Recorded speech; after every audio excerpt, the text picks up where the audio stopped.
கர்த்தருடைய பரிசுத்த நாமத்திற்கு மகிமை உண்டாகட்டும். கர்த்தாவின் விசுத்த நாமத்தில் இந்த 3ஆம் நாள் சுவிசேஷ கூட்டத்திற்கு வருகை தந்ததான உங்கள் யாவருக்கும் இருந்தவரும் இருக்கிறவரும் இனி வருகிறவருமாகிய இயேசுவின் നാമത്തിൽ நாங்கள் வாழ்த்துதலை தெரிவிக்கிறோம்.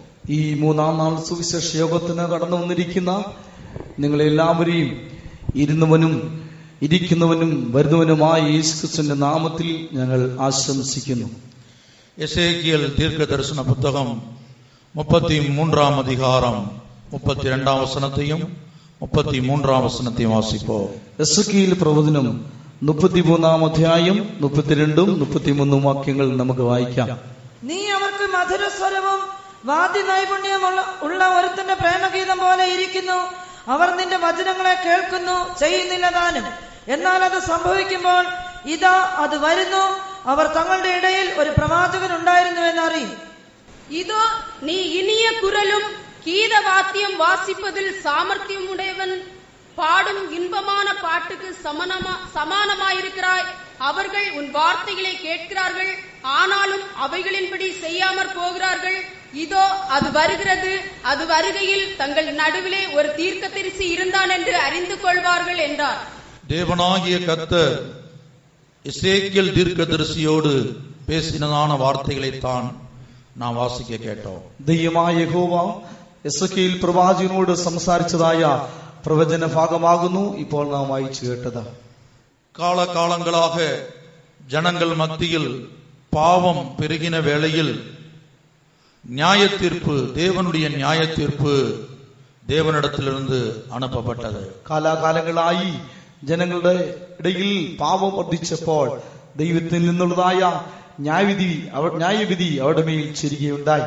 நியாய தீர்ப்பை மாத்திரமல்ல, அந்த நியாய தீர்ப்பிலிருந்து எப்படி தப்ப வேண்டும் என்பதையும் ஆண்டவர் அறிவித்து வருகிறார். ന്യായവിധി മാത്രമല്ല, ന്യായവിധിയിൽ നിന്ന് എങ്ങനെ രക്ഷ പ്രാപിക്കണം എന്നുള്ളതിനെ കുറിച്ചും ദൈവം അറിയിച്ചു കൊണ്ടിരിക്കുകയാണ്.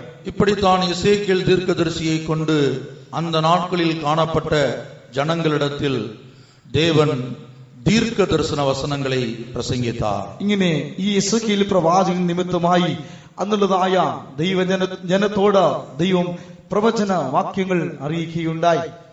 ஜனங்கள் திரளாக வந்து தீர்க்க தரிசன வார்த்தைகளை கேட்டார்கள். അനേകായിരം ജനങ്ങൾ വന്ന് പ്രവചന വാക്യങ്ങൾ കേൾക്കുകയുണ്ടായി. அப்பொழுது எசேக்கியேல் தீர்க்கதரிசி தன்னுடைய உள்ளத்திலே சிந்தித்தார். അപ്പോൾ ഈ പ്രവാചകൻ തന്റെ ഹൃദയത്തിൽ ചിന്തിച്ചു, ஜனங்கள் மத்தியில் ஒரு பெரிய மறுரூபம், ஒரு பெரிய கிரியை உண்டாகி கொண்டிருக்கிறது. ജനങ്ങളുടെ വലിയൊരു രൂപാന്തരവും വലിയ പ്രവൃത്തിയും ഉണ്ടായി എന്ന്. ஆனால் அந்த நாட்களிலே தீர்க்க தரிசன வசனங்களை கேட்ட ஜனங்களின் இருதயத்தை அறிந்த தேவன், എന്നാൽ ആ കാലത്ത് പ്രവചനം കേട്ടതായ ജനങ്ങളുടേതായ ഹൃദയത്തെ അറിഞ്ഞതായ ദൈവം எசேக்கியேலை பார்த்து ஜனங்கள் இருதயத்திலே என்ன இருக்கிறது என்பதை சொல்லிக் கொடுத்தார். എസേക്കിയേലിനോട് ജനങ്ങളുടെ ഹൃദയത്തിൽ എന്താണ് ഇരിക്കുന്നത് എന്നുള്ളതിനെ കുറിച്ച് അറിയിച്ചു. ஜனங்கள் இருதயத்தில் என்ன இருந்தது என்பதை தேவனாகிய கர்த்தர் எசேக்கியேலுக்கு சொல்லிக் கொடுத்த சம்பவத்தை தான் நாம் வாசிக்க கேட்டோம். ഈ ജനങ്ങളുടെ ഹൃദയത്തിൽ എന്തുണ്ടായിരുന്നു എന്നുള്ളതിനെ കുറിച്ച് ദൈവമായ യഹോവ എസേക്കിയേലിനോട് പറഞ്ഞു കൊടുത്തതായ കാര്യമാകുന്നു നാം വായിച്ചു കേട്ട തിരുവചനത്തിൽ കാണപ്പെടുന്നത്. தீர்க்கதரிசியும் தீர்க்கதரிசியின் மூலமாய் அறிவிக்கப்பட்டதான வார்த்தைகளும் தேவ ஜனங்களுக்கு, அந்த நாட்களில் காணப்பட்ட தேவ ஜனங்களுக்கு ஒரு காதல் பாட்டாக காணப்பட்டது. പ്രവാചകൻ നിമിത്തമായി അറിയിച്ചതായ ദൈവീയ വചനങ്ങളും അന്നുള്ളതായ ജനങ്ങൾക്ക് ഒരു പ്രേമഗീതം പോലെ അവർക്ക് തോന്നി. கர்த்தருடைய பரிசுத்த நாமத்திற்கு மகிமை உண்டாகட்டும். ദൈവത്തിന്റെ വിശുദ്ധ നാമത്തിന് മഹത്വം. இதோ அது வருகிறது, ഇതാ അത് വരുന്നു. பிரியமானவர்களே, இந்த வேத வசனத்தை அடிப்படையாக கொண்டு கடந்த 2 நாள்களிலும் நாம் தியானித்தோம். പ്രിയമുള്ളവരെ, ഈ വചനത്തിന്റെ അടിസ്ഥാനത്തിൽ കഴിഞ്ഞ 2 ദിവസങ്ങളും നാം തിരുവചനം ധ്യാനിക്കുകയുണ്ടായി. முதலாம் நாளில் இதோ அது வருகிறது என்கிறதான அந்த வார்த்தையின்படி முதலாம் நாளில் வானத்திலே இருந்து கந்தகமும் அக்னியும் வந்து സോദോം കൊമോറാവെ അളിത്തത്. ഇതാ അത് വരുന്നു എന്നുള്ള വചനത്തിന്റെ അടിസ്ഥാനത്തിൽ 1-ാം നാളിൽ ആകാശത്തിൽ നിന്ന് തീയും ഗന്ധവും അയച്ച സോദോം ഗോമറ പട്ടണത്തെ നശിപ്പിച്ചതായിട്ട് നാം കാണുകയുണ്ടായി. 2-ാം നാളിൽ இதோ அது வருகிறது என்கிறதான தலைப்பில் 2-ஆம் நாளில் வானத்திலே இருந்து மழை பெய்து ജലപ്രളയത്തിനാൽ പൂർവ്വ ഉലകം അളിക്കപ്പെട്ടത്. ഇതാ അത് വരുന്നു എന്നതിന്റെ അടിസ്ഥാനത്തിൽ രണ്ടാം ദിവസം ആകാശത്തിൽ നിന്ന് മഴ വീഴ്പിച്ച് പുരാതന ലോകത്തെ ജലപ്രളയത്താൽ നശിപ്പിച്ചതായിട്ട് നാം കാണുകയുണ്ടായി.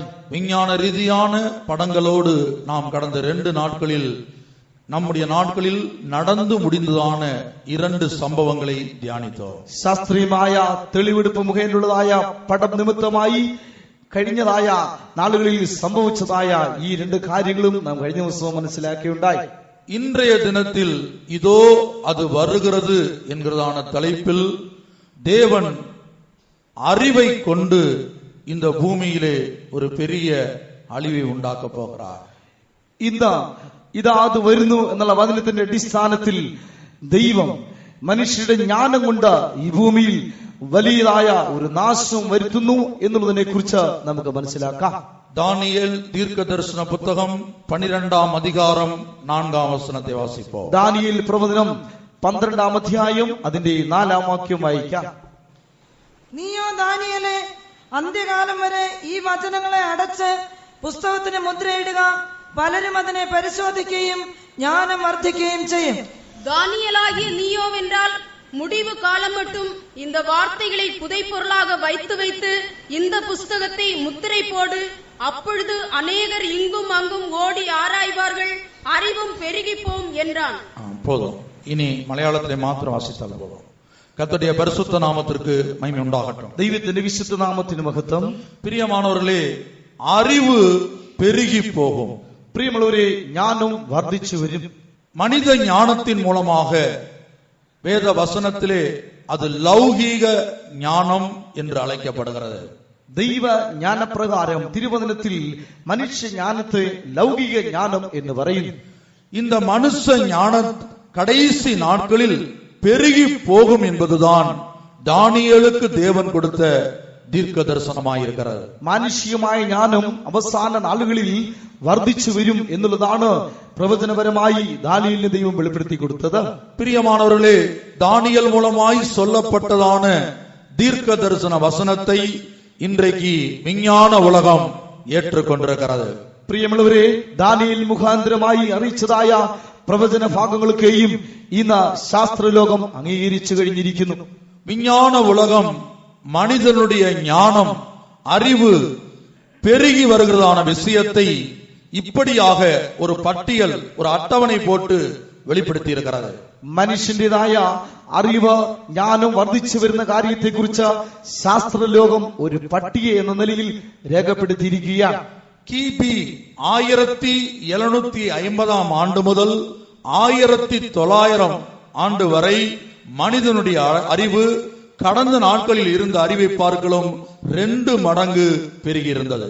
AD 1750 മുതൽ 1900 വരെയും മനുഷ്യന്റെ അറിവ് 2-3 മടങ്ങ് അധികമായി വർദ്ധിച്ചു വന്നിരിക്കുകയാണ്.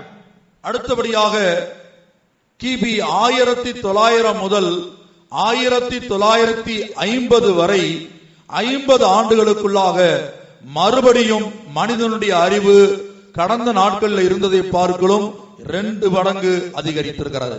അടുത്തതായി AD 1900 മുതൽ 1950 വരെ മനുഷ്യന്റെ അറിവ് കഴിഞ്ഞ കാലങ്ങളിൽ ഉള്ളതിനെക്കാട്ടിലും 2 മടങ്ങ് വർദ്ധിച്ചു വന്നിരിക്കുന്നു. ஆனால் 1950 வருஷம் முதல் ஒவ்வொரு 10 வருடங்களிலும் மனிதனுடைய அறிவு ஒவ்வொரு முறையும் 2 மடங்கு பெருகிக் கொண்டே வருவதாக விஞ்ஞான உலகம் அறிக்கை வெளியிட்டிருக்கிறது. 1950 ശേഷം ഓരോ 10 വർഷം കഴിയുന്തോറും മനുഷ്യന്റേതായ അറിവ് ഇരട്ടിയായി വർദ്ധിച്ചുകൊണ്ടിരിക്കുന്നുവെന്ന് ശാസ്ത്രലോകം ഇന്ന് സമ്മതിക്കുന്നു. கடைசி நாட்களில் அறிவு பெருகி போகும் என்று தானியேலுக்கு சொல்லப்பட்டதான தேவனுடைய வசனம் இப்பொழுது நம்முடைய கண்களுக்கு முன்பாக விஞ்ஞான ரீதியாக நிறைவேறி வந்து கொண்டிருக்கிறது. അവസാന നാളുകളിൽ ജ്ഞാനം വർദ്ധിക്കും എന്ന് ദാനിയേലിനോട് അരുളിച്ചതായ ദൈവവചനം ഇന്ന് നമ്മുടെ മുൻപാകെ അത് അന്വർത്ഥമായി തീർന്നിരിക്കുന്നു. யாக்கோபு 3-ாம் அதிகாரம் 15-ாம் வசனத்தில் வாசிக்கும் போது யாக்கோபு அப்போஸ்தலன் சொல்லுகிறார், அந்த ஞானம் லௌகீக ஞானம் என்றும் அந்த ஞானத்தினால் மனிதனுக்குள்ளே பேய்த்தனமான சுபாவம் ഉരുവാകി വരുகிறது. യാക്കോബിന്റെ ലേഖനം 3-ാം അധ്യായം 15-ാം വാക്യം നാം വായിക്കുമ്പോൾ യാക്കോബ് അപ്പോസ്തലൻ പറയുന്നത് ആജ്ഞാനം ഭൗമികവും പൈശാചികവും പ്രാകൃതമായിരിക്കുന്നു. ആകയാൽ മനുഷ്യനിൽ പൈശാചികമായ സ്വഭാവങ്ങൾ ഉരുവാക്കപ്പെടും എന്ന്. യാക്കോബ് 3-ാം അധികാരം 15-ാം വചനം. യാക്കോബ് 3-15 വാക്യം. ഇത് ഉയരത്തിൽ നിന്ന് വരുന്ന ജ്ഞാനമല്ല, ഭൗമികവും പ്രാകൃതവും പൈശാചികവുമായതത്രേ. இது பரத்திலிருந்து இறங்கி வரக்கூடிய ஞானம் அல்ல, லௌகீக ஞானம் என்று யாக்கோபு இதற்கு பெயர் கொடுத்திருக்கிறார். இந்த லௌகீக ஞானம் மனுக்குலத்துக்குள்ளே பேய்த்தனமான சுபாவத்தை கொண்டு வருகிறது. ഇത് സ്വർഗത്തിൽ നിന്ന് വരുന്നതായ ജ്ഞാനമല്ല, ഈ ജ്ഞാനം ഭൗമികമാകുന്നുവെന്ന് യാക്കോബ് അപ്പോസ്തലൻ പറയുന്നു.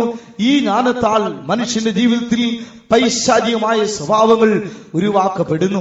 சமீபத்திலே மிக தலை சிறந்ததான ஒரு விஞ்ஞானி இந்த உலகத்துக்கு ஒரு பெரிய அழிவு வரப்போவதாக തന്റെ പേട്ടിയിൽ ചൊല്ലിയിരുന്നാർ. ഈ അടുത്ത കാലത്തായി വളരെ പ്രസിദ്ധി ആർജിച്ചതായ ഒരു ശാസ്ത്രജ്ഞൻ ഇപ്രകാരം താൻ അറിയിച്ചത് വലിയ ഒരു നാശം വരുവാൻ പോകുന്നുവെന്ന്.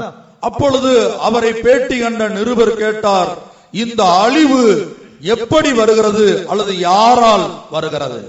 അപ്പോൾ തന്റേതായ ചരിത്രക്കുറിപ്പ് വായിച്ചവർ അവരോട് ചോദിച്ച് ഈ നാശം എങ്ങനെ ആർ നിമിത്തമാണ് വരുന്നുവെന്ന് ചോദിക്കുകയുണ്ടായി. அந்த விஞ்ஞானி கொடுத்த பதில் என்ன தெரியுமா பிரியமானவர்களே? மனிதனுடைய ஞானத்தினாலே இந்த வானத்திற்கும் இந்த பூமிக்கும் பெரிய அழிவு வரப்போகிறது. ആ ശാസ്ത്രജ്ഞൻ കൊടുത്ത മറുപടി എന്തെന്നോ, പ്രിയരെ, മനുഷ്യന്റെ ജ്ഞാനത്താൽ ഈ ഭൂമിക്ക് വലിയ നാശം വരുവാൻ പോകുന്നു എന്നായിരുന്നു. இதோ அது வருகிறது, ഇതാ അത് വരുന്നു. இன்றைய தினத்திலே ஞானத்தினால், மனிதனுடைய லௌகீக ஞானத்தினால் இந்த உலகம் சந்தித்துக் கொண்டிருக்கிறான அழிவையும் இனிமேல் சம்பவிக்க போகிறான அழிவையும் ஆவியானவர் படம் பிடித்து காட்ட വാഞ്ചിக்கிறார். ഇന്ന് മനുഷ്യന്റെ ജ്ഞാനത്താൽ സംഭവിച്ചുകൊണ്ടിരിക്കുന്ന നാശത്തെക്കുറിച്ചും സംഭവിപ്പാൻ പോകുന്നതായ നാശത്തെക്കുറിച്ചും ദൈവത്തിന്റെ ആത്മാവ് ചിത്രസഹിതം നമ്മോട് അറിയിക്കുവാൻ ആഗ്രഹിക്കുകയാണ്. அந்த விஞ்ஞானி சொல்லுகிறதான வேளையில் இரண்டு விதங்களிலே அந்த மனித ஞானமானது இந்த பூமியும் வானமும் அழிய കാരണமாக இருக்க പോകുന്നത്. ആ ശാസ്ത്രജ്ഞൻ പറഞ്ഞ അഭിപ്രായത്തിൽ ഈ ഭൂമിയും ആകാശവും രണ്ട് വിധത്തിൽ നശിക്കുവാൻ ഹേതുവായിരിക്കുന്നു.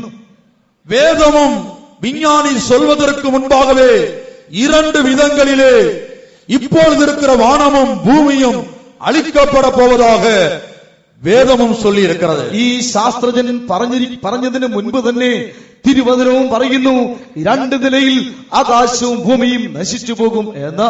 முதலாவதாக அந்த விஞ்ஞானி சொன்னதான விஷயம், கம்ப்யூட்டர் யுகத்திலே, இன்டர்நெட் யுகத்திலே, அந்த இன்டர்நெட் யுகம் மூலமாக, கம்ப்யூட்டர் மூலமாக இந்த உலகத்திலே ஒரு பெரிய அழிவு வரப்போகிறது. ഒന്നാമതായി ആ ശാസ്ത്രജ്ഞന്റെ അഭിപ്രായ പ്രകാരം കമ്പ്യൂട്ടർ യുഗത്തിൽ ഇന്റർനെറ്റ് നിമിത്തമായി വലിയൊരു നാശം വരുവാൻ പോകുന്നു.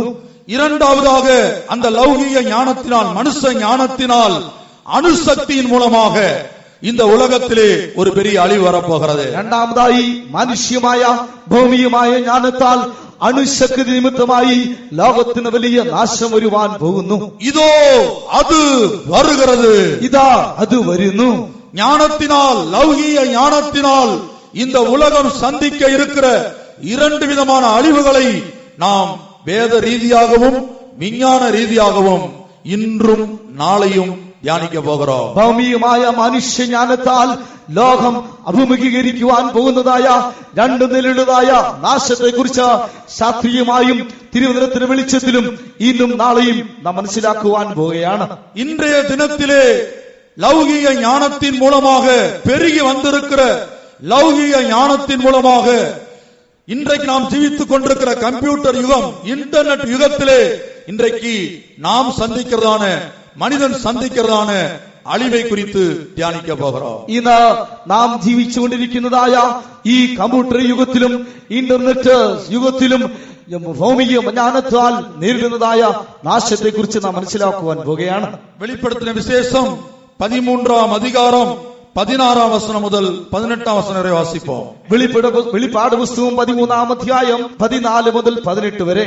അത് ചെറിയവരും വലിയവരും സമ്പന്നന്മാരും ദരിദ്രന്മാരും സ്വതന്ത്രന്മാരും ദാസന്മാരുമായ എല്ലാവർക്കും വലങ്കൈമേലോ നെറ്റിയിലോ മുദ്ര കിട്ടുമാറും മൃഗത്തിന്റെ പേരോ പേരിന്റെ സംഖ്യയോ ആയ മുദ്രയുള്ളവനല്ലാതെ വാങ്ങുകയോ വിൽക്കുകയോ ചെയ്യുവാൻ വകയാതെയുമാക്കുന്നു.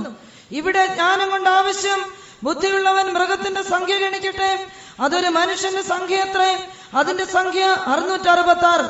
பிரியமானவர்களே, பத்மு தீவிலே சிறையிருப்பிலே காணப்பட்ட யோவானுக்கு ஆண்டவராய இயேசுவின் ரகசிய வருகைக்கு பிற்பாடு இந்த பூமியிலே ஒரு சர்வாதிகார ஆட்சி നடைபெறுം என்பதை தேவன் வெளிப்படுத்தி கொடுத்தார். പ്രിയമുള്ളവരെ, പത്മോസ് ദ്വീപിൽ പ്രവാസത്തിലായിരുന്ന യോഹന്നാൻ അപ്പോസ്തലന് കർത്താവായ യേശുക്രിസ്തുവിന്റെ രഹസ്യവരവിന് ശേഷം ഈ ഭൂമിയിൽ വരുവാൻ പോകുന്നതായ ഒരു ലോകാധിപത്യത്തെ കുറിച്ച് ദൈവം വെളിപ്പെടുത്തി കൊടുക്കുകയാണ്.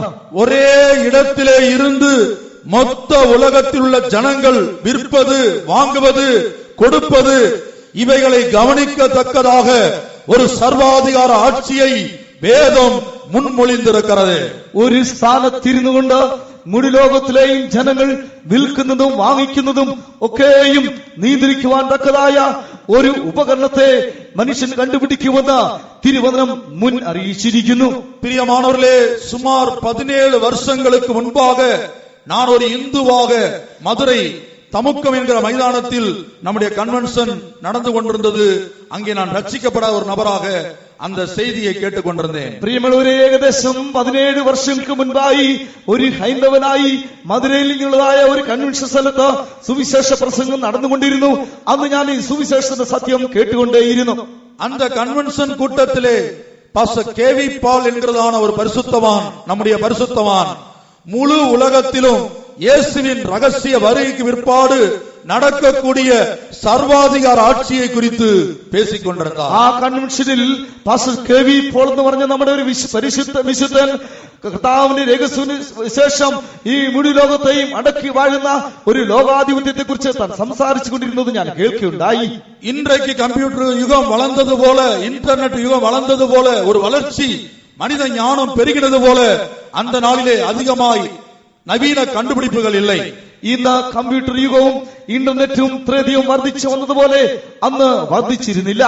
பிரியமானவர்களே, இந்த வேத வசனத்தை கேட்டு என்னுடைய இருதயத்திலே என்னுடைய ஞானத்தை வைத்து நான் தேவனுடைய வார்த்தையை பரியாசம் பண்ணினேன். പ്രിയമുള്ളവരെ, അന്ന് പ്രസംഗിക്കപ്പെട്ട വചനം കേട്ട എന്റേതായ ஞானம் ഉപയോഗിച്ചുകൊണ്ട് ആ തിരുവചനത്തെ ഞാൻ അന്ന് പരിഹസിച്ചു. எப்படி ஒரே இடத்திலே இருந்து முழு உலகத்தில் உள்ள ஒவ்வொரு மனிதனுடைய தனிப்பட்ட மனிதனுடைய நடவடிக்கையை கண்காணிக்க முடியும்? എങ്ങനെ ഒരു സ്ഥലത്തിരുന്നു കൊണ്ട് മുഴു ലോകത്തിലുമായിരിക്കുന്ന മനുഷ്യന്റെ പ്രവൃത്തികളെ പോക്കുമരവുകളൊക്കെയും എങ്ങനെ നിയന്ത്രിപ്പാൻ കഴിയും? விற்பதையும் வாங்குவதையும் கொடுப்பதையும் எப்படி எங்க உலகத்தில் ஏதோ ஒரு மூலையில் உட்கார்ந்து இருக்கிற மனிதனால் நான் விற்பதையும் நான் വാങ്ങുവதைയും எப்படி കട്ടുപ്പെടുത്ത முடியும்? വിൽക്കുന്നതും വാങ്ങിക്കുന്നതും കൊടുക്കുന്നതും ലോകത്തിന്റെ ഏതെങ്കിലും അങ്ങ് അകലെയിരിക്കുന്ന ഒരു മനുഷ്യന്റെ കാര്യങ്ങളൊക്കെയും എങ്ങനെ നിയന്ത്രിപ്പാൻ കഴിയും? பிரியமானவர்களே, இந்த வேத வசனத்திலே ஆவியானவர் சொல்லியிருக்கிறார், சிறியோர் பெரியோர் ஐஸ்வர்யவான்கள் தரித்திரர் யாராயிருந்தாலும் முத்திரையை குத்தினால்தான் വിൽക്കവും முடியும் വാങ്ങവും முடியும். പ്രിയമുള്ളവരെ, തിരുവചനത്തിൽ പ്രകാരം പറയുന്നു, ചെറിയവരും വലിയവരും സമ്പന്നന്മാരും ദരിദ്രന്മാരും ആര് തന്നെയായിരുന്നാലും ഈ മുദ്രയേറ്റെങ്കിൽ മാത്രമേ വിൽക്കുവാനോ വാങ്ങിക്കുവാനോ കൊടുക്കുവാനോ കഴിയുള്ളൂ. சில வருஷங்களுக்கு முன்பாக அரசாங்கத்திலே வேலை பார்க்கக்கூடிய ஒரு நபர் மாதம் 1ஆம் தேதி ஆனால் அவருக்கு அரசாங்கம் நேரடியாக கையிலே அந்த சம்பளத்தை கொடுத்து கொண்டிருந்தது. ചില മാസങ്ങൾക്ക് മുൻപേ സർക്കാരിൽ ജോലി ചെയ്തുകൊണ്ടിരുന്നവർക്ക് മാസത്തിന്റെ 1ആം ദിവസം നേരിട്ട് കയ്യിൽ ശമ്പളം കൊടുത്തു വന്നിരുന്നു. ஆனால் இன்றைக்கு நேரடியாக அரசாங்கம் சம்பளத்தை கொடுப்பதில்லை என்பதை நாம் எல்லாரும் அறிந்திருக்கிறோம். എന്നാൽ ഇന്ന് നേരിട്ട കയ്യിൽ സർക്കാർ ശമ്പളം കൊടുക്കുന്നില്ല എന്നുള്ളത് നാം അറിയുന്നുണ്ട്. இன்றைக்கு ஏடிஎம் கார்டு மூலமாக இன்றைக்கு சம்பளத்தை வாங்கக்கூடியதான எந்த ஒரு அரசாங்க அதிகாரியும் ஏடிஎம் கார்டை பயன்படுத்தியே சம்பளத்தை எடுக்க முடிகிறது. ഇന്ന് ATM കാർഡ് ഉപയോഗിച്ചുകൊണ്ടാണ് സർക്കാർ ഉദ്യോഗസ്ഥന്മാരൊക്കെയും ശമ്പളം സ്വീകരിക്കുന്നത്. கர்த்தருடைய பரிசுத்த நாமத்திற்கு மகிமை உண்டாகட்டும். ദൈവത്തിന്റെ വിശുദ്ധ നാമത്തിന് മഹത്വം. அந்த கம்ப்யூட்டர்ல ஏதாயிலும் பிழைகள் உண்டாகுமானால், சமீபத்திலே நான் ஊழியம் செய்கிற இடத்திலே ஒரு சகோதரி டீச்சரா இருக்கிறார்கள். 3 நாட்களாக தன்னுடைய சம்பளத்தை அவர்களால் எடுக்க முடியவில்லை. ഞാൻ ശുശ്രൂഷ ചെയ്യുന്ന സ്ഥലത്ത് ഒരു സഹോദരി ടീച്ചറാണ്. കമ്പ്യൂട്ടറിന്റെ തകരാർ നിമിത്തം 3 ദിവസമായി ശമ്പളം എടുക്കാൻ കഴിഞ്ഞില്ല. ஏன் சம்பளம் எடுக்க முடியவில்லை என்று கேட்டபோது அந்த கம்ப்யூட்டர்ல ஏடிஎம் கார்டுல சில பிரச்சனைகள் കാണപ്പെട്ടത്. എന്തുകൊണ്ട് ശമ്പളം നിങ്ങൾക്ക് എടുക്കാൻ കഴിഞ്ഞില്ല എന്ന് ചോദിച്ചപ്പോൾ ATM കാർഡിന് കമ്പ്യൂട്ടറിന് ചില പ്രശ്നങ്ങൾ നേരിട്ടു എന്ന് പറഞ്ഞു. பிரியமானவர்களே, இன்றைக்கு முழு உலகமும் அவர்களுக்கே தெரியாமல், அரசாங்கத்துக்கு தெரியாமல், அதிகாரிகளுக்கு தெரியாமல், தங்களுக்கே தெரியாமல் ஒரு சர்வாதிகார ஆட்சியின் கீழ் அதற்கு ஆயத்தப்பட்டுக் கொண்டிருக்கிறது. പ്രിയമുള്ളവരെ, ഇന്ന് മുഴുവൻ ലോകവും സർക്കാരിന് തിരിയാതെ, മനുഷ്യർക്ക് അറിയാതെ തന്നെ ഒരു ഏകാധിപത്യ ഗവൺമെന്റിന്, ഒരു ഭരണത്തിന് വേണ്ടി ഒരുങ്ങിക്കൊണ്ടിരിക്കുകയാണ്. இந்த வேத வசனத்தை குறித்து ஆழமாய் நாம் சிந்திப்பதற்கு முன்பாக மனிதனுடைய ஞானம் எப்படி பெருகி இருக்கிறது என்பதற்கு சில விஷயங்களை உங்களுக்கு முன்பாக வைக்கிறேன். ഈ തിരുവചനം സംസാരിക്കുന്നതിന് മുൻപായി മനുഷ്യന്റെ ജ്ഞാനം എങ്ങനെ വർദ്ധിക്കുന്നു എന്നുള്ളതിനെ കുറിച്ച് ചില കാര്യങ്ങൾ നിങ്ങളോട് പറയുവാൻ ആഗ്രഹിക്കട്ടെ. இப்போது அமெரிக்காவிலே IBM என்ற நிறுவனம் ஒரு பெரிய கம்ப்யூட்டரை கண்டுபிடித்திருக்கிறது. ഇപ്പോൾ അമേരിക്കയിലെ IBM എന്ന സംഘടന വലിയൊരു കമ്പ്യൂട്ടർ നിർമ്മിച്ചിരിക്കുന്നു. மெகா கம்ப்யூட்டர் என்று அதற்கு பெயர் கொடுக்கப்பட்டிருக்கிறது. മെഗാ കമ്പ്യൂട്ടർ എന്നാണ് പേർ കൊടുത്തത്. பிரியமானவர்களே, ஒரு வினாடிக்கு 40 லட்சம் கோடி தகவல்களை அது சேகரிக்கிறதாம். പ്രിയമുള്ളവരെ, ഒരു സെക്കൻഡ് കൊണ്ട് 40 ലക്ഷം കോടി നിർദ്ദേശങ്ങളെ അത് സ്വീകരിക്കുന്നു. கர்த்தருடைய பரிசுத்த நாமத்துக்கு மகிமை உண்டாகட்டும். ദൈവത്തിന്റെ വിശുദ്ധ നാമത്തിന് മഹത്വം. ஒரு வினாடிக்கு 40 லட்சம் கோடி தகவல்களை சேகரிக்கக்கூடிய IBM என்கிற கம்பெனி ஒரு மெகா கம்ப்யூட்டரை தயாரித்திருக்கிறது. IBM എന്ന് പറഞ്ഞതായ ഒരു കമ്പനി മെഗാ കമ്പ്യൂട്ടർ നിർമ്മിച്ചിരിക്കുന്നു. ഒരു സെക്കൻഡിൽ 40 ലക്ഷം കോടി നിർദ്ദേശങ്ങളെ അതിന് സ്വീകരിപ്പാൻ അതിന് കഴിയുണ്ട്. சமீபத்திலே அமெரிக்காவில் இருந்து சந்திரனுக்கு அப்பல்லோ 13 என்கிறதான ஒரு விண்கலம் அனுப்பப்பட்டது. ഈ അടുത്ത കാലത്ത് അമേരിക്കയിൽ നിന്ന് ചന്ദ്രനിലേക്ക് അപ്പോളോ 13 എന്നുള്ളതായ ഒരു ഉപഗ്രഹം വിക്ഷേപിക്കപ്പെട്ടു. அந்த விண்கலத்திலே சில தவறுகள், பழுதுகள் உண்டாயது. അതിന് ചില കുറവുകൾ, കേടുപാടുകൾ ഉണ്ടായിരുന്നു. அந்த விண்கலம் അത് വിക്ഷേപിക്കുന്ന ഇടത്തില് கர்த்தருடைய பரிசுத்த நாமத்துக்கு மகிமை உண்டாகட்டும். ദൈവത്തിന്റെ വിശുദ്ധ നാമത്തിന് മഹത്വം. சந்திரனுக்கு அனுப்பப்பட்ட, அமெரிக்காவிலிருந்து அனுப்பப்பட்டதான அப்பல்லோ 13 என்கிறதான விண்கலத்திலே பழுது உண்டாகிவிட்டது. ചന്ദ്രനിലേക്ക് അയക്കപ്പെട്ടതായ ഈ ഉപഗ്രഹത്തിന് ചില കേടുപാടുകൾ ഉണ്ടായിരുന്നു. பிரியமானவர்களே, அந்த பழுதை தீர்க்கும்படியாக விஞ்ஞானிகள் எவ்வளவோ முயற்சித்தும் அவர்களால் முடியவில்லை. പ്രിയമുള്ളവരെ, ആ കേടുപാടുകൾ നീക്കുവാനായിട്ട് ശാസ്ത്രജ്ഞന്മാർ വളരെയധികം പരിശ്രമിച്ചിട്ടും അവർക്ക് കഴിഞ്ഞില്ല.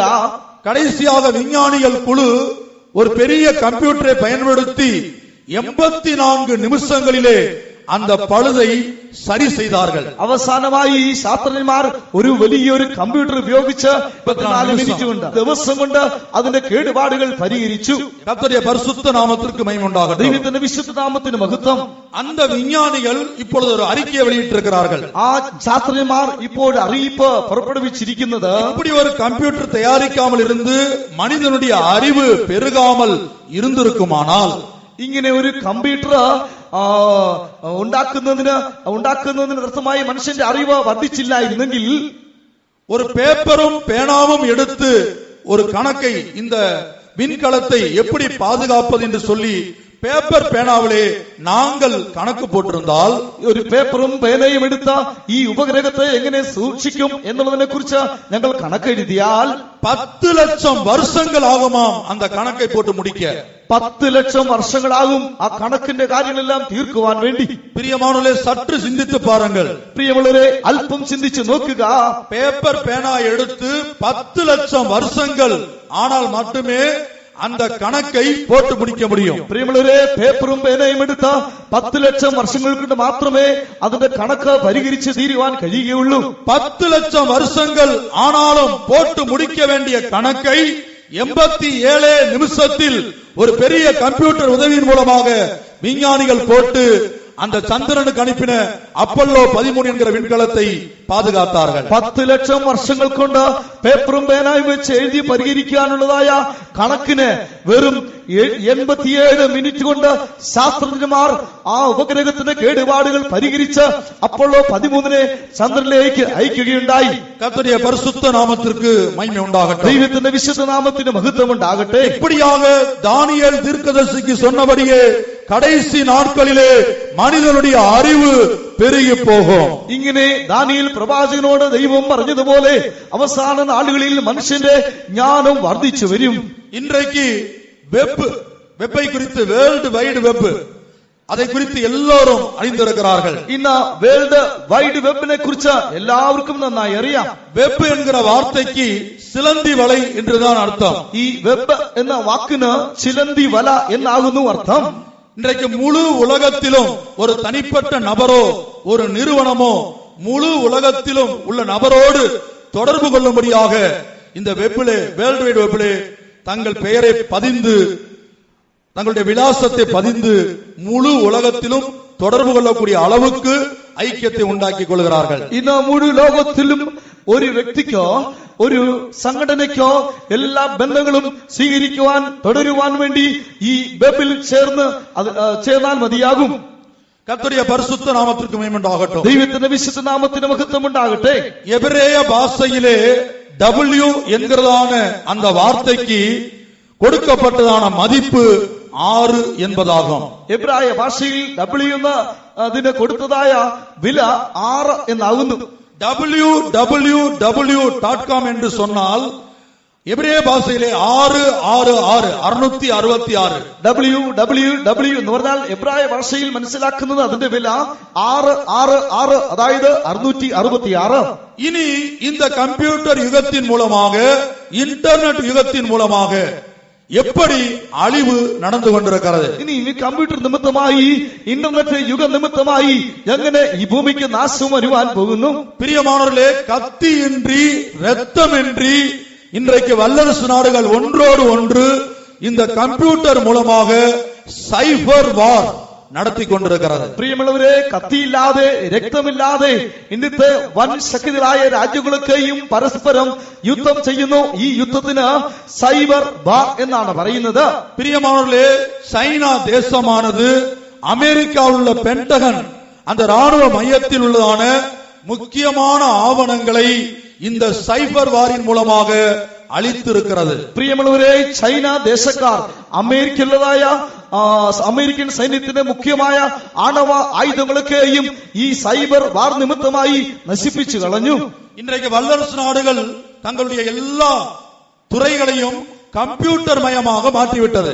ഇന്ന് വൻ ശക്തികളായ രാജ്യങ്ങളൊക്കെയും തങ്ങളുടേതായ എല്ലാ ആയുധങ്ങളും ഒക്കെയും മാധ്യമങ്ങളൊക്കെയും കമ്പ്യൂട്ടർ നിമിത്തമാക്കി ഉപയോഗിക്കുവാൻ തുടങ്ങി. இப்படியாக சைனா தேசமானது அமெரிக்காவில் உள்ள பென்டகன் அந்த பாதுகாப்பு துறையிலே காணப்பட்டதான முக்கியமான ஆவணங்களை இந்த സൈബർ വാറിൻ മൂലமாக ചൈന അളിത്തിറക്കുന്നത്. ഇങ്ങനെ ചൈന ദേശക്കാർ അമേരിക്കയുടെ സൂക്ഷിപ്പിന് വേണ്ടി അവർ നിർമ്മിച്ചതായ ആണവ ആയുധങ്ങളൊക്കെയും സൈബർ വാർ നിമിത്തമായി അവർ സംഹരിച്ചു കളഞ്ഞു. അടുത്തപടിயாக புளோரிடா, லாஸ் ஏஞ்சல்ஸ் இப்படிப்பட்ட கனடா இந்த மாகாணங்களிலே தொடர்ந்து இருள் மூழ்கத்தக்கதாக சைனா சைபர் வாரின் மூலமாக அமெரிக்காவின் ഇലക്ട്രിസിറ്റിയെ താക്കിയിരിക്കുന്നത്. അടുത്തതായി ഫ്ലോറിഡ, ലോസ് ആഞ്ചലസ്, കാനഡ എന്നീ രാജ്യങ്ങളിലെ മുഖ്യമായ സ്ഥാനങ്ങളൊക്കെയും ഇരുട്ട് മൂടുവാൻ തക്കവണ്ണം അവരുടേതായ ഇലക്ട്രിസിറ്റിയെ വിച്ഛേദിക്കുവാൻ തക്കവണ്ണം ഈ ചൈന ദേശക്കാർ സൈബർ വാർ ഉപയോഗിച്ചുകൊണ്ട് പ്രവർത്തിച്ചുകൊണ്ടിരിക്കുന്നു. 6 மாதம் வெளியேறப்பட்ட அமெரிக்காவிலே முக்கியமான பட்டணங்கள், மாநிலங்கள் 6 மாதம் மின்சாரமே இல்லாமல் இருளில் மூழ்கியிருக்கக்கூடிய அளவுக்கு சைனா ஒரு சைபர் வாரை நடத்தினது. ഏകദേശം 6 മാസത്തോളം അമേരിക്കയിലെ മുഖ്യമായ പട്ടണങ്ങളും മുഖ്യമായ കാര്യനിലങ്ങളൊക്കെയും ഇലക്ട്രിസിറ്റി ഇല്ലാതെ ഇരുണ്ട് മൂടി കിടക്കുവാൻ തക്കവണ്ണം ചൈന ദേശക്കാർ സൈബർ വാർ ഉപയോഗിച്ച് അവർ യുദ്ധം ചെയ്തു. இப்படி வந்ததான இருளை அமெரிக்கா வேறு விதங்களிலே சரி செய்து தன்னுடைய ஜனத்தை ഇരുളിലിருந்து ഓരളവുക്ക് തപ്പിത്തിരിക്കുന്നത്. ഇങ്ങനെ നേരിട്ടതായ ഇരുളിൽ നിന്ന് രക്ഷപ്പെടുവാൻ മറ്റൊരു മാധ്യമം ഉപയോഗിച്ച് അമേരിക്ക അതിൽ നിന്ന് വിടുതൽ പ്രാപിക്കുകയുണ്ടായി. பிரியமானவர்களே, சைனாவிலே காணப்படுகிறதான லௌகீக ஞானமானது இன்னொரு வல்லரசு நாடாகிய அமெரிக்காவுடைய அந்த தேசத்திலே இருளை உண்டாக்கக்கூடிய அளவுக்கு அந்த സൈബർ വാരിൻ മൂലமாக ക്രിയ നടപ്പിത്തിരിക്കുന്നത്. ചൈനയ്ക്ക് ലഭിച്ചതായ ഈ ഭൗമികമായ ജ്ഞാനം മറ്റൊരു വൻ ശക്തിയായ അമേരിക്ക എന്ന രാജ്യത്തിന് ഇരുൾ ഉണ്ടാക്കുവാൻ തക്ക നിലയിൽ സൈബർ വാർ നിമിത്തമായി അവർ പ്രയോഗിച്ചു. അടുത്തപടിயாக ரஷ்யாவானது எஸ்டோனியா நாட்டிலே காணப்படக்கூடிய தொலைத்தொடர்பு துறை டெலிகம்யூனிகேஷன் எல்லாவற்றையும் അളിത്തിറക്കുന്നത്. അടുത്തതായി റഷ്യ എന്ന് പറഞ്ഞ രാജ്യം മറ്റൊരു രാജ്യത്തിലേക്കുള്ളതായ എല്ലാ ഫോൺ സന്ദേശങ്ങളും വരുന്നതായ ഫോൺ എക്സ്ചേഞ്ചുകൾ ഈ വാർത്താവിനിമയങ്ങളൊക്കെയും അവർ നശിപ്പിച്ചു കളഞ്ഞു. എസ്റ്റോണിയ എன்கிற നാட்டை உள்ளதான தொலைத்தொடர்புகளை ரஷ்யா சைபர் வாரின் மூலமாக தாக்கி இருக்கிறது. എസ്റ്റോണിയ എന്ന രാജ്യത്തിലുള്ളതായ സകല വാർത്താവിനിമയ ബന്ധങ്ങളും റഷ്യ സൈബർ വാർ നിമിത്തം നശിപ്പിച്ചു കളഞ്ഞു. മാത്രമല്ല இந்தியாவுக்குள்ளேயும் சைபர் வாரின் மூலமாக இப்படிப்பட்டதான தாக்குதல்கள் நடந்து கொண்டே இருக்கிறது. മാത്രമല്ല ഈ ഇന്ത്യയുടെ നേരെയും ഇങ്ങനെയുള്ളതായ ആക്രമണങ്ങൾ സൈബർ വാർ നിമിത്തമായി നടന്നുകൊണ്ടിരിക്കുന്നു. அது മാത്രമല്ല தனிப்பட்ட ஒரு மனிதனுடைய பேங்க் அக்கவுண்ட்ல காணப்படுகிறதான பணத்தை இன்னொரு நபர் இந்த இன்டர்நெட் மூலமாக இந்த கம்ப்யூட்டர் யுகத்தின் மூலமாக இந்த சைபர் தாக்குதல் மூலமாக தன்னுடைய பெயரிலே மாற்றிக்கொண்டதாக മലയാള മനോരമ செய்தித்தாளில் വന്നിരിക്കുന്നത്. അത് മാത്രമല്ല വ്യക്തിപരമായി ഒരാളുടെ പേരിലുള്ളതായ ബാങ്കിലുള്ളതായ നിക്ഷേപം ഈ സൈബർ വാർ നിമിത്തമായി അത് കമ്പ്യൂട്ടറിന്റെ ഇന്റർനെറ്റ് നിമിത്തമായി മറ്റൊരു വ്യക്തിയുടെ പേരിൽ ആക്കിയതായിട്ട് മനോരമ പ്രസിദ്ധീകരിച്ചു. ഒരു பெரிய ஆபீசர் கேரளாவில் உள்ளதான ஒரு பெரிய ஆபீசருடைய குடும்பத்தில் தனிப்பட்ட அவருடைய மனைவியுடைய தனிப்பட்ட படங்களை ஒரு மனிதனுடைய தனிப்பட்ட படங்களை இந்த இன்டர்நெட் மூலமாக மொத்த ஜனங்களும் பார்க்கத்தக்கதாக வெளியரங்கமாக்கி இருக்கிறார்கள். ഒരു വലിയൊരു ഉദ്യോഗസ്ഥന്റെ ഭാര്യയുടെ പേരിലുള്ളതായ വ്യക്തിപരമായ നിക്ഷേപം ഈ ലോകത്തുള്ള സകല മനുഷ്യരും കാണത്തക്ക നിലയിൽ ഇന്റർനെറ്റ് നിമിത്തമായി അത് വെളിപ്പെടുത്തിയിരിക്കുന്നു. தென்கொரியாவிலே இன்டர்நெட் அதாவது இன்டர்நெட்டுக்கு அடிக்ட் ஆனவங்க அடிமைப்பட்டவர்களுக்கு என்று ஒரு தனி முகாமை தென்கொரிய அரசாங்கம் ஏற்படுத்தி இருக்கிறது. തെക്കൻ കൊറിയ സർക്കാർ ഇന്റർനെറ്റ് നിമിത്തമായി ജനങ്ങൾക്ക് ഒരു പ്രത്യേകമായ ഒരു അറിയിപ്പ് അറിയിച്ചിരിക്കുന്നത്. பிரியமானவர்களே, நல்ல விஷயங்களுக்காக மனிதனுடைய அறிவு பெருகி இந்த நவீன கண்டுபிடிப்புகள் இந்த உலகத்திலே வந்தாலும் പ്രിയമുള്ളവരെ, നല്ല കാര്യങ്ങൾക്ക് വേണ്ടി മനുഷ്യന്റെ ജ്ഞാനം വർദ്ധിച്ച് നവീനമായ കണ്ടുപിടുത്തങ്ങൾ ലോകത്തിൽ വന്നിരുന്നാലും அதனுடைய ஆரம்பத்தை பார்க்கும்போது எவ்வளவோ ஆசீர்வாதம் எவ்வளவோ நன்மைகள் കാണപ്പെട്ടാലും അതിന്റെ ആരംഭം നോക്കുമ്പോൾ നന്മകളും അനുഗ്രഹങ്ങളും ഉണ്ടായിരുന്നാലും இன்றைக்கு தனிப்பட்ட மனிதனுடைய சுதந்திரம் பறிக்கப்படுகிறது. தனிப்பட்ட மனிதன் ஒரு லாட்ஜிலேயோ அல்லது வேறு எங்குமோ போய் தங்க முடியாத அளவுக்கு இந்த ഇന്റർനെറ്റ് மூலமாக എത്രയോ കുടുംബങ്ങൾ സീരളിച്ചിരിക്കുന്നത്. വ്യക്തിപരമായ മനുഷ്യ ജീവിതത്തിന്റെ അവകാശം നഷ്ടപ്പെടുന്നു. വ്യക്തിപരമായ നിലയിൽ പലയിടങ്ങളിൽ പോകാൻ കഴിയാതെ വണ്ണം എത്രയോ വ്യക്തികൾ കുടുംബങ്ങൾ നശിക്കപ്പെട്ടുകൊണ്ടിരിക്കുന്നു. தீவிரவாதிகளும் இந்த சைபர் வாரின் மூலமாக பல ஆவணங்களை பல தேசத்திலே புகுந்து எடுத்துக் கொண்டிருக்கிறார்கள். തീവ്രവാദികളൊക്കെയും സൈബർ വാർ നിമിത്തമായി പല ദേശങ്ങളിൽ നിന്നും പലവിധമായ ആക്രമണങ്ങളും ആപത്തൊക്കെ അവർ ചെയ്തുകൊണ്ടിരിക്കുന്നു. 10 ലക്ഷം വർഷങ്ങൾ செய்ய வேண்டிய ஒரு விஷயத்தை 10 ലക്ഷം വർഷം കൊണ്ട് ചെയ്യേണ്ടതായ ഒരു കാര്യത്തെ வெறும் 84 நிமிஷத்திலே செய்து முடிக்க உதவி செய்தது இந்த கம்ப்யூட்டர் யுகம்.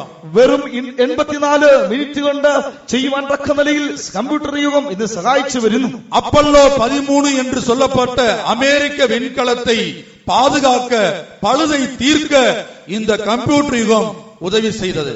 അപ്പല്ലോ 13 എന്ന അമേരിക്കയുടെ ഉപഗ്രഹത്തിന്റെ കേടുപാടുകൾ പരിഹരിപ്പാൻ ഈ കമ്പ്യൂട്ടറിനെ സഹായിച്ചു. ஆனால் அதனுடைய மறுபக்கத்திலே நாம் சிந்திக்க போனால் மொத்த உலகத்தையும் ஒரு தீட்டுக்குள்ளே, அருவருப்புகளுக்குள்ளே, பாவத்துக்குள்ளே இந்த ഇന്റർനെറ്റ് യുഗം വഴി നടത്തി കൊണ്ടിരിക്കുന്നത്. എന്നാൽ മറുവശം നാം നോക്കുമ്പോൾ ഈ ഇന്റർനെറ്റ് യുഗം മുഴു ലോകത്തെയും അശുദ്ധിയിലേക്കും പാപത്തിലേക്കും മ്ലേച്ഛതയിലേക്കും വഴിതിരിക്കുകയാണ് ചെയ്യുന്നത്. വേൾഡ് വൈഡ് വെബിன் மூலமாக முழு உலகத்தில் உள்ள எந்த ஒரு இடத்தில் ஒரு மனிதன் இருந்தாலும் இந்த பழுகளில் இருந்து அவர்களோடு தொடர்பு கொள்ள முடியும். വേൾഡ് വൈഡ് വെബ് നിമിത്തമായി ഈ മുഴു ലോകത്തിന്റെ ഏത് ഭാഗത്ത് ഒരു മനുഷ്യൻ ആയിരുന്നാലും ഈ പളുകൾ വെച്ച് നിന്നുകൊണ്ട് ആ വ്യക്തിയുമായി ബന്ധം പുലർത്തുവാൻ കഴിയും. IBM என்ற நிறுவனம் தயாரித்த இந்த மெகா கம்ப்யூட்டரை பார்க்கலும் மிக பெரிய ஒரு கம்ப்யூட்டரை ബീസ്റ്റ് കമ്പ്യൂട്ടർ എന്ന കമ്പ്യൂട്ടർ ഇപ്പോൾ തയ്യാറിപ്പിൽ ഇരിക്കുന്നത്. IBM സംഘടനയായ നിർമ്മിച്ചതായ മെഗാ കമ്പ്യൂട്ടറിനെക്കാട്ടിലും ഒരു വലിയ ഒരു കമ്പ്യൂട്ടർ ബീസ്റ്റ് കമ്പ്യൂട്ടർ ഇപ്പോൾ നിർമ്മിക്കപ്പെട്ട് കഴിഞ്ഞിരിക്കുന്നു. അമേരിക്കാവിലെ കാണപ്പെടുന്ന IBM நிறுவனத்தின் மூலமாக தயாரிக்கப்பட்ட மெகா கம்ப்யூட்டரிலே അമേരിക്കയിലെ IBM നിമിത്തമായി ഉണ്ടാക്കിയതായ മെഗാ കമ്പ്യൂട്ടറിൽ ഒരു വിനാഡിക്ക് 40 ലക്ഷം കോടി തകവലുകൾ கிடைக்கும். ഒരു സെക്കൻഡ് കൊണ്ട് 40 ലക്ഷം കോടി നിർദ്ദേശങ്ങൾ അതിൽ ലഭിക്കാൻ കഴിയും. ஆனால் அதை பார்க்கலும் மிக பெரிய கம்ப்யூட்டர் பீஸ்ட் கம்ப்யூட்டர் என்கிற கம்ப்யூட்டர் பெல்ஜியத்திலே തയ്യാറിക്കപ്പെട്ടു വരുന്നത്. എന്നാൽ അതിലും വലിയതായ ഒരു കമ്പ്യൂട്ടർ ബീസ്റ്റ് കമ്പ്യൂട്ടർ എന്ന കമ്പ്യൂട്ടർ ബെൽജിയത്തിൽ തയ്യാറാക്കപ്പെട്ട് കഴിഞ്ഞിരിക്കുന്നു. പ്രിയമാനവர்களே, இந்த கம்ப்யூட்டர் எதற்காக தயாரிக்கப்பட்டு வருகிறது? പ്രിയമുള്ളവരെ, ഈ കമ്പ്യൂട്ടർ എന്തിനു വേണ്ടി നിർമ്മിക്കപ്പെട്ടത്? ஒவ்வொரு தனிப்பட்ட மனிதனுடைய நடவடிக்கைகளை കൺകാണിക്കുമ്പടിയാകത്താൻ இந்த ബീസ്റ്റ് കമ്പ്യൂട്ടർ തയ്യാറിക്കപ്പെട്ടു വരുന്നത്. ഓരോ മനുഷ്യന്റെയും വ്യക്തിപരമായ ജീവിതക്രമങ്ങളെ പരിശോധിക്കുവാനും കണ്ടുപിടിക്കുവാൻ വേണ്ടിയാണ് ഈ ബീസ്റ്റ് കമ്പ്യൂട്ടർ നിർമ്മിച്ചിരിക്കുന്നത്. വെളിപ്പെടുത്തിന വിശേഷം 17-ാം അധികാരത്തിലെ മൃഗത്തിന്മേലിരുന്നതാണ് സ്ത്രീയെ കുറിച്ച് യോവാനുക്ക് വെളിപ്പെടുത്തപ്പെട്ടത്. വെളിപ്പാട് പുസ്തകം 17-ാം അധ്യായത്തിൽ മൃഗത്തിന്മേലിരിക്കുന്ന സ്ത്രീയെ കുറിച്ച് യോഹന്നാന് വെളിപ്പെട്ടത്.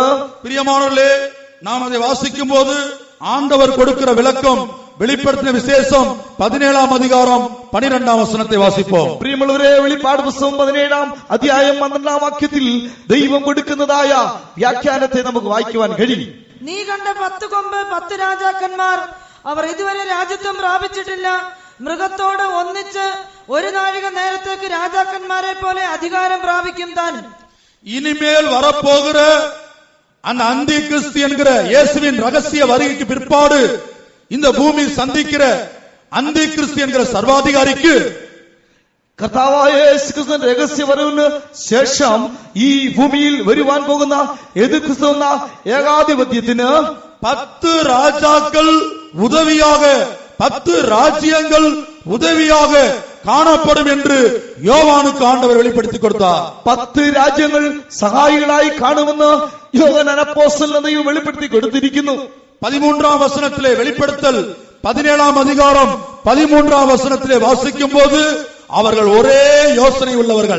വെളിപ്പാട് പുസ്തകം 17-ന്റെ 13-ാം വാക്യം വായിക്കുമ്പോൾ അവർ ഒരേ മനസ്സുള്ളവരെന്ന് വായിക്കുന്നു. ഇവർ ഒരേ അഭിപ്രായമുള്ളവർ, തങ്ങളുടെ ശക്തിയും അധികാരവും മൃഗത്തിന് ഏൽപ്പിച്ചു കൊടുക്കുന്നു. തങ്ങൾ അധികാരത്തെയും വല്ലമയെയും இந்த 10 രാജ്യങ്ങൾ மிருகம் என்கிற அந்திகிறிஸ்துவுக்கு ஒப்பு கொடுப்பார்கள். തങ്ങളുടെ ശക്തിയും അധികാരമൊക്കെയും ഈ 10 രാജ്യങ്ങൾ മൃഗമെന്ന് പറയുന്നതായ എതിർക്രിസ്തുവിന് ഏൽപ്പിച്ചു കൊടുക്കുകയാണ്. இந்த 10 ராஜ்யங்கள் ஐரோப்பாவிலே காணப்படுகிற முக்கியமான 10 ராஜ்யங்களை வெளிப்படுத்துகிறது. ഈ 10 രാജ്യങ്ങൾ യൂറോപ്പിൽ കാണപ്പെടുന്നതായ മുഖ്യമായ 10 രാജ്യങ്ങളാണ്. அந்த 10 ராஜ்யங்களும் அந்தி கிறிஸ்து அந்த சர்வாதிகாரிக்கு தங்கள் வல்லமையையும் அதிகாரத்தையும் ஒப்பு கொடுப்பார்கள். ഈ 10 രാജ്യങ്ങളും എതിർക്രിസ്തു ഏകാധിപതിക്ക് തങ്ങളുടേതായ അധികാരവും ശക്തിയും ഏൽപ്പിച്ചു കൊടുക്കുന്നു. நாங்கள் ஏற்கனவே அறிவித்தது போல ஒரே இடத்திலே இருந்து மொத்த உலகத்தில் உள்ள தனிப்பட்ட ஒவ்வொரு மனிதனையும் கண்காணிக்கக்கூடிய அளவுக்கு இந்த அந்தி கிறிஸ்துவின் ஆட்சி காணப்படும். മുമ്പേ പറഞ്ഞതുപോലെ മുഴു ലോകത്തിൽ എവിടെയായിരിക്കുന്നവരെയും ഒരു സ്ഥാനത്തിരുന്നുകൊണ്ട് നിയന്ത്രിക്കുവാൻ തക്കതായ അധികാരവും ശക്തിയും ഈ എതിർ ക്രിസ്തുവിന് അന്ന് ഉണ്ടായിരിക്കും. ഇപ്പൊ സമീപത്തിലെ തമിഴ്നാട്ടിലെ തമിഴക உள்ளாட்சித்துறை அமைச்சர் ஸ்டாலின் அவர்கள் ஒரு இடத்திலே உட்கார்ந்து எல்லா கலெக்டரோடும் வீடியோ கான்பரன்சிங் மூலமாக பேசினார். എല്ലാ ജില്ലകളിലെയും കളക്ടർമാരോട് വീഡിയോ നിമിത്തമായി ഒരു സ്ഥാനത്തിരുന്നുകൊണ്ട് ഒരേ സമയം സംസാരിക്കുകയുണ്ടായി. பிரியமானவர்களே, அந்த மாநாட்டுக்கு கலெக்டர்கள் தங்கள் இருந்ததான மாவட்டத்தை விட்டு போகாமல் இருந்த இடத்திலே இருந்தே வீடியோ கான்பரன்சிங் மூலமாக பேசியிருக்கிறார்கள். ആ മന്ത്രിയോട് ഈ ഓരോ ജില്ലകളിലെയും കളക്ടർമാർ തങ്ങൾ ഇരുന്ന സ്ഥലം വിട്ടുപോകാതെ വീഡിയോ കോൺഫറൻസ് നിമിത്തമായി നേരിട്ട് സംസാരിപ്പാനും കാണുവാനും ഇടയായി. അമേരിക്കാവിലെ ഉള്ളതാണ് ഒരു നബറോട് പലകളിലെ ഉള്ള ഒരു നബർ இப்படிப்பட்டதான பேச்சை நடத்த முடியும் இந்த கம்ப்யூட்டர் மூலமாக. ഈ കമ്പ്യൂട്ടർ നിമിത്തമായി അമേരിക്കയിലായിരിക്കുന്ന ഒരു വ്യക്തിയോട് പലകളിൽ ആയിരിക്കുന്ന ഒരു വ്യക്തിക്ക് നേരിട്ട് സംസാരിപ്പാനും കാണുവാനും കഴിയും. இந்த 10 ராஜ்யங்களும் தங்கள் வல்லமையையும் அதிகாரத்தையும் இந்த சர்வாதிகாரியாகிய அந்திகிறிஸ்துவுக்கு കൊടുപ്പാர்கள். ഈ 10 രാജ്യങ്ങൾ തങ്ങളുടെ ശക്തിയും അധികാരവും ഏകാധിപതിയായ യേശുക്രിസ്തു കൊടുക്കും. இந்த 10 ஐரோப்பிய ராஜ்யங்களிலே ஒரு ராஜ்யமாகிய பெல்ஜியம் என்று சொல்லக்கூடிய இடத்திலேதான் இந்த பீஸ்ட் கம்ப்யூட்டர் തയ്യാറിക്കപ്പെട്ടു വരുന്നത്. ഈ 10 യൂറോപ്യ രാജ്യങ്ങളായ 10 രാജ്യങ്ങളിൽ ഒന്നായ ബെൽജിയം എന്ന രാജ്യത്താണ് ഈ ബീസ്റ്റ് കമ്പ്യൂട്ടർ നിർമ്മിച്ചു വരുന്നത്. പ്രിയമാനവர்களே, 3 മാടികളിലെ இந்த பீஸ்ட் கம்ப்யூட்டருடைய ஹார்ட்வேர் சாதனங்கள் மாத்திரமே 3 மாடிகளிலே வைக்கப்பட்டிருக்கிறது. പ്രിയമുള്ളവരെ, ഈ ബീസ്റ്റ് കമ്പ്യൂട്ടറിന്റേതായ സാധനങ്ങൾ സാമഗ്രികൾക്കായി 3 നില കെട്ടിടത്തിൽ സ്ഥാപിച്ചിരിക്കുകയാണ്. நான் ஏற்கனவே அறிவித்தது போல பாஸ்டர் கேவி பால் அவர்கள் சுமார் 17 வருடங்களுக்கு முன்பாக இந்த பீஸ்ட் கம்ப்யூட்டரை குறித்து அன்றைக்கு தேவ செய்தி கொடுத்தார். ഏകദേശം 17 വർഷത്തിന് മുൻപായി പാസ്റ്റർ കേവി പോൾ ഈ ബീസ്റ്റ് കമ്പ്യൂട്ടറിനെ കുറിച്ച് അന്ന് ദൈവദൂതനിൽ പറയുകയുണ്ടായി. அன்றைக்கு ஒரு இந்துவாக இருந்து இந்த வசனத்துக்கு விரோதமாக நான் பேசினேன்.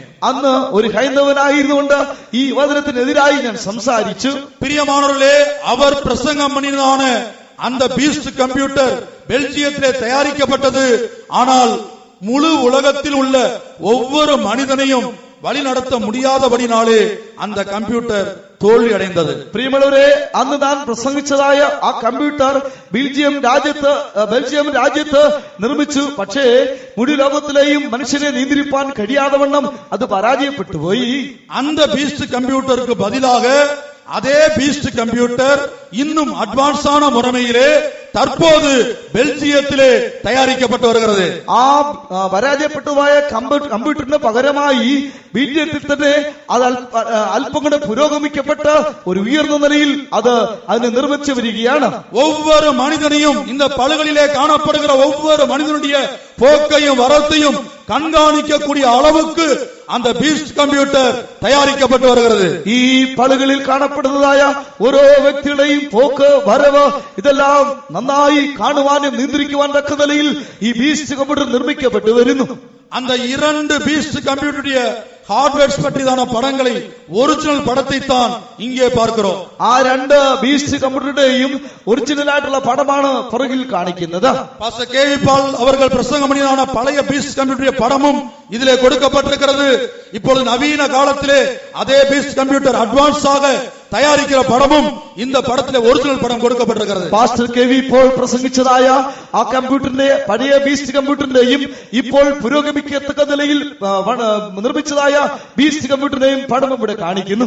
பெல்ஜியத்திலே 3 மாடி கட்டடத்திலே இதனுடைய ஹார்ட்வேர்ஸ் காணப்படுகிறது. அந்த கட்டடத்துடைய ஒரிஜினல் படத்தை தான் இங்கே பார்க்கிறோம். ബെൽജിയത്തിൽ 3 നില കെട്ടിടത്തിൽ ഇത് സ്ഥാപിക്കപ്പെട്ടിരിക്കുന്നു. ആ കെട്ടിടത്തിന്റെ ഒറിജിനൽ പടമാണ് ഇവിടെ കാണിക്കുന്നത്. பிரியமானவர்களே, ஆண்டவருடைய வார்த்தையின்படியே முழு உலகத்தில் உள்ள ஒவ்வொரு மனிதனையும் வழி நடத்தக்கூடிய அளவுக்கு, கண்காணிக்கக்கூடிய அளவுக்கு லௌகீக ஞானம் இன்றைக்கு பெருகி வந்து கொண்டிருக்கிறது. പ്രിയമുള്ളവരെ, ദൈവത്തിന്റെ വചനപ്രകാരം മുഴു ലോകത്തിലുള്ളതായ സകല മനുഷ്യരെയും നിയന്ത്രിക്കുവാൻ തക്ക നിലയിൽ മനുഷ്യന്റെ ഭൗമികമായ ജ്ഞാനം ഇന്ന് വർദ്ധിച്ചു വന്നിരിക്കുന്നു. இந்த கம்ப்யூட்டரை மாத்திரம் வைத்துக் கொண்டு ஒரு மனிதனை வழிநடத்த முடியாது, கண்காணிக்க முடியாது. ഈ കമ്പ്യൂട്ടർ വെച്ചുകൊണ്ട് മാത്രം ഒരു മനുഷ്യനെ നിയന്ത്രിപ്പാൻ കഴിയില്ല, ശ്രദ്ധിപ്പാൻ കഴിയുകയില്ല. பிரியமானவர்களே, இப்பொழுது பாஸ்போர்ட், பேங்க் பாஸ்புக், இனி லேண்ட் டாக்குமெண்ட், இப்படிப்பட்ட எல்லா விஷயங்களையும் ஒரு சிப்புக்குள், மைக்ரோ பயோ சிப் என்ற கம்ப்யூட்டர் சிப், அதற்குள் மாற்றும்படியாக ஒரு ஆராய்ச்சியை விஞ்ஞானிகள் கண்டுபிடித்திருக்கிறார்கள். പ്രിയമുള്ളവരെ, ഇപ്പോൾ പാസ്പോർട്ട്, ബാങ്ക് പാസ്ബുക്ക്, മനുഷ്യന്റെ സ്ഥലത്തെ കുറിച്ചുള്ള എല്ലാ രേഖകളും ഒരു ചിപ്പിൽ ആക്കുവാൻ വേണ്ടി ഇന്ന് ഗവേഷകർ പരിശ്രമിച്ചുകൊണ്ടിരിക്കുകയാണ്. செல்போன் வந்ததான வேளையிலே யாரும் சொல்லாமலே இன்றைக்கு எல்லாருடைய கையிலும் செல்போன் காணப்படுகிறது. സെൽഫോൺ വന്ന സമയത്ത് ഇന്ന് ആരും പറയാതെ തന്നെ എല്ലാവരും സെൽഫോൺ കൈകളിൽ ഉപയോഗിച്ചുകൊണ്ട് വരികയാണ്. ஒரு குறிக்கப்பட்ட தேவனுடைய பிள்ளை பரிசுத்தவான்களிடத்திலே சொல்லாமல் தான் இருந்ததான இடத்தை விட்டு കേരളാவை വിട്ട് അവർ പുറപ്പെട്ടു പോയിവിട്ടാർ.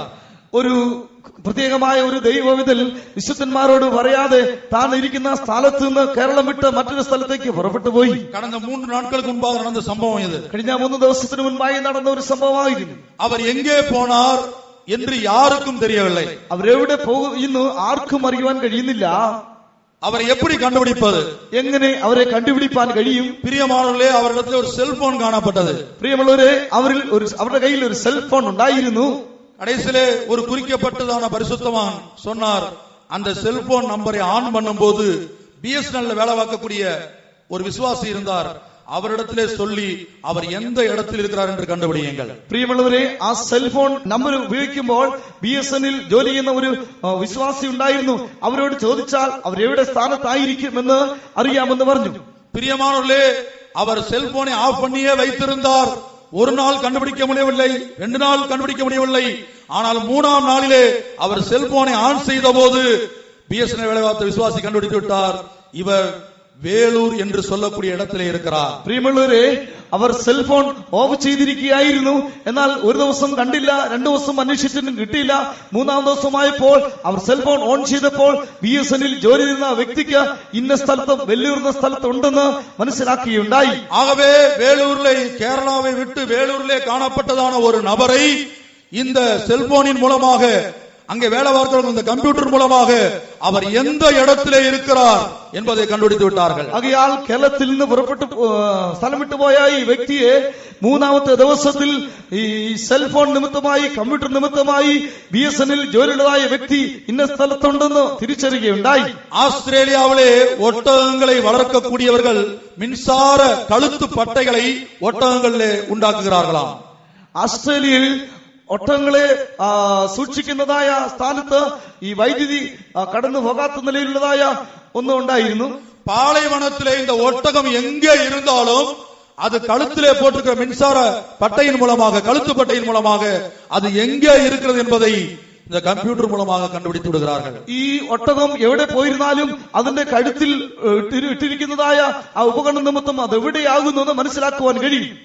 கடலுக்குள்ளே காணப்படுகிற டால்பின் என்கிறான மீன்களுக்கும் திமிங்கலத்துக்கும் மீன்வளத்துறை ഒരു മൈക്രോ ബയോചിപ്പை இப்பொழுது பொருத்தி இருக்கிறார்கள். കടലിലുള്ളതായ ഡോൾഫിൻ എന്നതായ മത്സ്യത്തിനും തിമിംഗലത്തിനും ഈ മീൻ വളർത്തു കേന്ദ്രം ഒരു മൈക്രോ ചിപ്പ് അത് ഘടിപ്പിച്ചിരിക്കുന്നു. மைக்ரோ சிப் பொருத்தப்பட்டதான டால்பின் மீன் கடலுக்குள்ள எந்த இடத்துல காணப்பட்டாலும் கம்ப்யூட்டருக்கு முன்பாக அது எந்த ஏரியாவில் இருக்கிறது என்பதை இப்பொழுது கண்டுபிடித்து விடுகிறார்கள். മൈക്രോ ചിപ്പ് ഘടിപ്പിച്ചതായി ഡോൾഫിൻ കടലിന്റെ ഏത് ഭാഗത്തായിരുന്നാലും അത് കമ്പ്യൂട്ടർ നിമിത്തമായി ഇന്ന സ്ഥലത്തുണ്ട് എന്ന് വെളിവാക്കപ്പെടുന്നു. ஆகவே பேங்க்ல போட்டு வைத்திருக்கான அக்கவுண்டையும் கூட சைபர் வாரின் மூலமாக ലക്ഷക്കണക്കാன പണം വേറൊരു നബറുടെ അക്കൗണ്ടിലെ മാറിനത്. ബാങ്കിൽ നിക്ഷേപിച്ചിരിക്കുന്നതായ പണം സൈബർ ബാർ നിമിത്തമായി ലക്ഷക്കണക്കായ ഈ പണം മറ്റൊരു വ്യക്തിയുടെ പേരിലേക്ക് ആക്കി തീർക്കുന്നു. ஆகவே விஞ்ஞானிகள் இப்பொழுது ஆராய்ச்சி செய்து வருகிறார்கள். மனிதனுடைய எல்லா முக்கியமான லேண்ட் டாக்குமெண்டா இருந்தாலும், பாஸ்புக்கா இருந்தாலும், லைசன்ஸா இருந்தாலும், பாஸ்போர்ட்டா இருந்தாலும், இவை எல்லாவற்றையும் செல்போன்ல பயன்படுத்த சிப்பை போல அதை பார்க்கலாம் அரிசியை போன்ற ஒரு சிப், கம்ப்யூட்டர் சிப், அதனுடைய பேர் மைக்ரோ பயோ சிப். ആകയാൽ ഇന്ന് ശാസ്ത്രജ്ഞന്മാരെല്ലാം കണ്ടുപിടിക്കുന്നത് മനുഷ്യനെ സംബന്ധിക്കുന്നതായ സകല രേഖകളും, പാസ്പോർട്ട്, ബാങ്ക് അക്കൗണ്ട്, വസ്തു സംബന്ധിച്ചതായ രേഖകളൊക്കെയും അതൊരു ചിപ്പിലാക്കി, അത് ബയോ ചിപ്പ്, മൈക്രോ ചിപ്പ് എന്ന പേരിലാക്കി മനുഷ്യനിൽ പിടിപ്പിക്കുവാൻ അവർ പരിശ്രമിക്കുന്നു. ഒരു വിஞ்ஞானி இந்த சிப்பை கண்டுபிடித்து சக விஞ்ஞானிகளிடத்திலே அதை காட்டினார். ഒരു ശാസ്ത്രജ്ഞൻ ഈ ചിപ്പിനെ കണ്ടുപിടിച്ചിട്ട് തന്റെ സ്നേഹിതരായ ശാസ്ത്രജ്ഞന്മാരുടെ അടുത്ത് അത് കാണിച്ചു. ஆனால் மற்ற விஞ்ஞானிகள் கேட்டார்கள், இந்த மைக்ரோ பயோ சிப் காணாமல் போகுமானால் ஒரு மனிதனுடைய எல்லா முக்கியமான ஆவணங்களும் കാണാமல் പോയിവിടുമേ. ഇത് കാണിച്ചപ്പോൾ മറ്റ് സ്നേഹിതരായ ശാസ്ത്രജ്ഞന്മാർ പറഞ്ഞു, ഈ മൈക്രോ ചിപ്പ് എങ്ങനെയെങ്കിലും കാണാതെ പോവുകയാണെങ്കിൽ ആ മനുഷ്യനെ സംബന്ധിക്കുന്നതായ സകല രേഖകളും നഷ്ടപ്പെട്ടു പോകുമല്ലോ. ஆகவே அந்த மைக்ரோ பயோ சிப்பை கண்டுபிடித்த விஞ்ஞானி $1.5 மில்லியன் கொடுத்து ஒரு சரீரத்தை, மனித சரீரத்தை விலைக்கு வாங்கினார். ആകയാൽ ഈ മൈക്രോചിപ്പ് കണ്ടുപിടിച്ചതായ ശാസ്ത്രജ്ഞൻ $1.5 മില്യൺ മുടക്കി ഒരു മനുഷ്യ ശരീരത്തെ താൻ വാങ്ങിച്ചു. மனிதனுடைய சரீரத்திலே இந்த மைக்ரோ பயோசிப்பை எங்கே வைக்கலாம் என்று அவர் ஒரு ஆராய்ச்சியில் ஈடுபட்டார். മനുഷ്യന്റെ ശരീരത്തിൽ ഈ മൈക്രോചിപ്പ് എവിടെ ഘടിപ്പിക്കാമെന്ന് താൻ ആ ശരീരത്തിൽ പരീക്ഷിക്കുകയുണ്ടായി. அந்த மைக்ரோ பயோசிப்பிலே காணப்படுகிற லித்தியம் பேட்டரி ரீசார்ஜ் ஆகக்கூடிய அளவுக்கு மின்சாரம் மனிதனுடைய சரீரத்திலே 2 இடங்களிலே காணப்படுகிறது. ആ മൈക്രോചിപ്പിൽ ഉള്ളതായ ലിഥിയം ബാറ്ററി വീണ്ടും റീചാർജ് ആകത്തക്ക നിലയിലുള്ളതായ ചൂട് മനുഷ്യന്റെ ശരീരത്തിൽ 2 ഭാഗത്ത് മാത്രമേ உள்ளதாயிட்டு தன் பரீட்சை நிமித்தமாய் கண்டுபிடிச்சு. இப்பொழுது விஞ்ஞானிகள் அதை படத்தோடு வெளியிட்டிருக்கிறார்கள். மாண்டக்ஸ் என்றதான கம்பெனியும் செல்போன் மோட்டரோலா என்கிற கம்பெனியும் சேர்ந்து இந்த சிப்பை இப்பொழுது தயாரித்து வருகிறார்கள். மாண்டக்ஸ் എന്ന കമ്പനിയും സെൽഫോൺ മോട്ടോ എന്ന കമ്പനിയും ചേർന്ന് ഇപ്പോൾ ആ ചിപ്പ് കണ്ടുപിടിച്ചിരിക്കുകയാണ്. അതിന്റെ ഒറിജിനൽ പടത്തെ தான் இங்கே பார்க்கிறோம். അതിന്റെ യഥാർത്ഥമായ പടമാകുന്നു ഇവിടെ കാണിച്ചിരിക്കുന്നത്. பிரியமானவர்களே, இந்த மைக்ரோ பயோ சிப்பை வாங்கும்படியாக 27 நாடுகள் இப்போது ஆர்டர் கொடுத்திருக்கிறது. அதுல இந்தியாவும் ഒരു നാടായി இருக்கிறது. പ്രിയമുള്ളവരെ, ഈ മൈക്രോചിപ്പ് വിലയ്ക്ക് വാങ്ങുവാനായി 27 രാജ്യങ്ങൾ ഓർഡർ ചെയ്തിരിക്കുന്നു. ഇന്ത്യയും അതിൽ ഉൾപ്പെട്ട ഒരു രാജ്യമാകുന്നു. 2 இடங்களிலே இந்த மைக்ரோசிப் இயங்கக்கூடிய அளவுக்கு மனித சரீரத்திலே மின்சாரம் காணப்படுகிறது என்று சொன்னேனே, அந்த 2 இடங்கள் வெளிப்படுத்தும் விசேஷம் 13ஆம் அதிகாரத்திலே சொல்லப்பட்டபடி மனிதனுடைய நெற்றியிலும் அவனுடைய வலது கையிலும் இந்த சிப்பை பொருத்தலாம். இதுதான் விஞ்ஞானிகள் போய் கண்டுபிடித்திருக்கிறார்கள். ഈ മൈക്രോചിപ്പ് എവിടെ ഘടിപ്പിക്കാമെന്ന് പരിശോധിച്ചപ്പോൾ മനുഷ്യന്റെ ശരീരത്തിൽ 2 സ്ഥാനങ്ങളിൽ ഘടിപ്പിക്കാം. അവിടെയുള്ള ചൂട് അതിലെ ലിഥിയം ബാറ്ററി റീചാർജ് ആകാൻ സാധിക്കും. വെളിപ്പാട് പുസ്തകം 13ആം അധ്യായത്തിൽ പറയുന്ന പോലെ മനുഷ്യന്റെ നെറ്റിമേലോ വലങ്കൈമേലോ എന്ന് വായിക്കുന്നുണ്ട്. விஞ்ஞானிகள் கொடுத்த அறிக்கையைத்தான் இங்கே பார்க்கிறோம். மனிதனுடைய நெற்றியிலும் வலது கையிலும் மாத்திரமே இந்த சிப்பை பொருத்த முடியும் என்று விஞ்ஞானிகள் வெளியிட்ட படத்தை தான் இங்கே பார்க்கிறோம். ശാസ്ത്രജ്ഞന്മാർ പുറത്തുവിട്ടതായ അറിയിപ്പാണ് ഇവിടെ കാണിക്കുന്നത്. മനുഷ്യന്റെ നെറ്റിമേലും മനുഷ്യന്റെ വലങ്കൈമേലും ഈ ചിപ്പ് ഘടിപ്പിക്കാമെന്ന്. பிரியமானவர்களே, இன்றைக்கு இந்த சிப்பானது தயாரிக்கப்பட்டு கொண்டிருக்கிறது. പ്രിയമുള്ളവരെ, ഇന്ന് ഈ മൈക്രോചിപ്പ് ഒരുക്കപ്പെട്ടുകൊണ്ടേയിരിക്കുന്നു. இப்பொழுது இடது கையிலே வைத்தால் இந்த சிப்பு இயங்குமா என்று சொல்லி அமெரிக்காவில் ஒரு முயற்சி செய்தார்கள். ഇപ്പോൾ ഈ ചിപ്പ് ഇടത് കൈയിൽ വെച്ചാൽ അത് പ്രവർത്തിക്കുമോ എന്ന് പറഞ്ഞുകൊണ്ട് അമേരിക്ക പ്രയത്നിച്ചു. புளோரிடா மாகாணத்திலே ஒரு ஹாஸ்பிடலிலே காணப்படக்கூடிய நோயாளிகளுடைய இடது கையில் இந்த சிப்பை பொருத்தினார்கள். ഫ്ലോറിഡ ദേശത്തിൽ ഒരു ആശുപത്രിയിലായിരുന്ന രോഗിയുടെ ഇടത് കൈയിൽ ഈ മൈക്രോചിപ്പ് അവർ ഘടിപ്പിച്ചു. அதனுடைய ஒரிஜினல் படத்தை தான் நாம் இங்கே பார்க்கிறோம். അതിന്റെ ഒറിജിനൽ പടമാണ് ഇവിടെ കാണിച്ചിരിക്കുന്നത്. இந்த நோயாளியுடைய வியாதி என்ன? சக்கர வியாதி கூடியிருக்குதா, குறைஞ்சிருக்குதா, மற்றபடி அவருடைய வீடு, அட்ரஸ், அவருடைய போக்குவரவு, இவை எல்லாவற்றையும் டாக்டர்கள் போய் செக் பண்ணி பார்த்தல கம்ப்யூட்டர் முன்னாடி இருந்து கண்டுபிடிப்பார்கள். എന്നാൽ ഈ രോഗിയുടെ രോഗം എന്താണ്, പഞ്ചസാര കുറഞ്ഞിരിക്കുന്നു, കൂടിയിരിക്കുന്നു, തന്റെ വീട് എവിടെ, തന്റെ കാര്യങ്ങളൊക്കെ എവിടെ എന്നെല്ലാം പരിശോധിക്കുന്നതിന് ഡോക്ടർമാർ പോയി. தற்போது அமெரிக்காவிலே புளோரிடா மாகாணத்தில் உள்ளதான ஒரு ஹாஸ்பிடலிலே உள்ளதான கைதிகளுக்கு 800 கைதிகளுக்கு இந்த சிப்பை பொருத்தி இருக்கிறார்கள். ഇപ്പോൾ അമേരിക്കയിലെ ഫ്ലോറിഡ ദേശത്തിലെ ഒരു ആശുപത്രിയിലുള്ളതായ 800 രോഗികൾക്ക് ഈ ചിപ്പ് കൊടുത്തിരിക്കുന്നു. இப்போது அமெரிக்காவிலே ஜார்ஜ் புஷ் ஒரு கையெழுத்து போட்டிருக்கிறார், ரியல் ஐடி ஆக்ட். அந்த கார்டு இல்லாமல் எங்கும் போக முடியாது, எதையும் வாங்க முடியாது, எந்த இடத்துக்கும் போக முடியாது, பிரயாணம் பண்ணுவதற்கும் அந்த கார்டு தேவை என்று ஒரு கார்டை அறிமுகப்படுத்தியிருக்கிறார். அந்த கார்டுடைய ஒரிஜினல் படத்தை தான் இங்கே பார்க்கிறோம். ഇപ്പോൾ അമേരിക്കയിൽ ബുഷ് ഇങ്ങനെ ഒരു പരസ്യം ചെയ്തിരിക്കുന്നത് റിയൽ ID ആക്ട് അതനുസരിച്ച് ഈ യഥാർത്ഥമായ ID കാർഡ് ഇല്ലാതെ എങ്ങും പോകരുത്, ഒന്നും വാങ്ങിക്കരുത്, വിൽക്കരുത് എന്നൊക്കെ പരസ്യം ചെയ്തിരിക്കുകയാണ്. மே 11ஆம் தேதி 2005ஆம் ஆண்டு ஜார்ஜ் புஷ் இந்த ரியல் ID ஆக்டுக்கு கையெழுத்து போட்டார். 2005 മെയ് 11ஆம் തീയതി ഈ ജോർജ് ബുഷ് ഈ റിയൽ ID ആക്ട് അനുസരിച്ച് ഈ നിയമം പ്രസിദ്ധീകരിച്ചു. அப்பொழுது சில விஞ்ஞானிகள் சொன்னார்கள், இப்படி ஒரு கார்டு தேவையில்லை, அதை மைக்ரோ பயோசிப்பிலே கொண்டு வந்து மனிதனுடைய சரீரத்திலே பொருத்தி വിടலாம் என்று இப்பொழுது ആലോചന കൊടുത്തിരിக்கிறார். അപ്പോൾ ചില ശാസ്ത്രജ്ഞന്മാർ പറഞ്ഞു ഇങ്ങനെ ഒരു കാർഡിന്റെ ആവശ്യമില്ല, അതിന്റെ കാര്യങ്ങളെല്ലാം മൈക്രോ ചിപ്പിൽ പ്രവേശിപ്പിച്ചിട്ട് മനുഷ്യന്റെ ശരീരത്തിൽ പ്രവേശിപ്പിച്ചാൽ മതി. അതിന് പ്രകാരം അവരിപ്പോൾ പരിശ്രമിക്കുകയാണ്. ஜெயிலிலே இருந்து ஜாமீனிலே வெளியே வரக்கூடிய கைதிகளுக்கும் இந்த சிப்பை சில நாடுகளில் இப்பொழுது பொருத்தி கொண்டிருக்கிறார்கள். ജയിലിൽ ആയിരിക്കുന്നതായ ജയിൽ പുള്ളികൾക്കും ചില ദേശങ്ങളിൽ ഈ ചിപ്പ് കൊടുത്തു വരികയാണ്. ஆனால் பிரியமானவர்களே, இந்த இடது கையிலே பொருத்தப்பட்ட சிப்பி நிமித்தமாக 7 நாளைக்குள்ளாக 7 நாள் மாத்திரமே ஒரு மனிதனை கண்ட்ரோல் பண்ண முடிகிறது.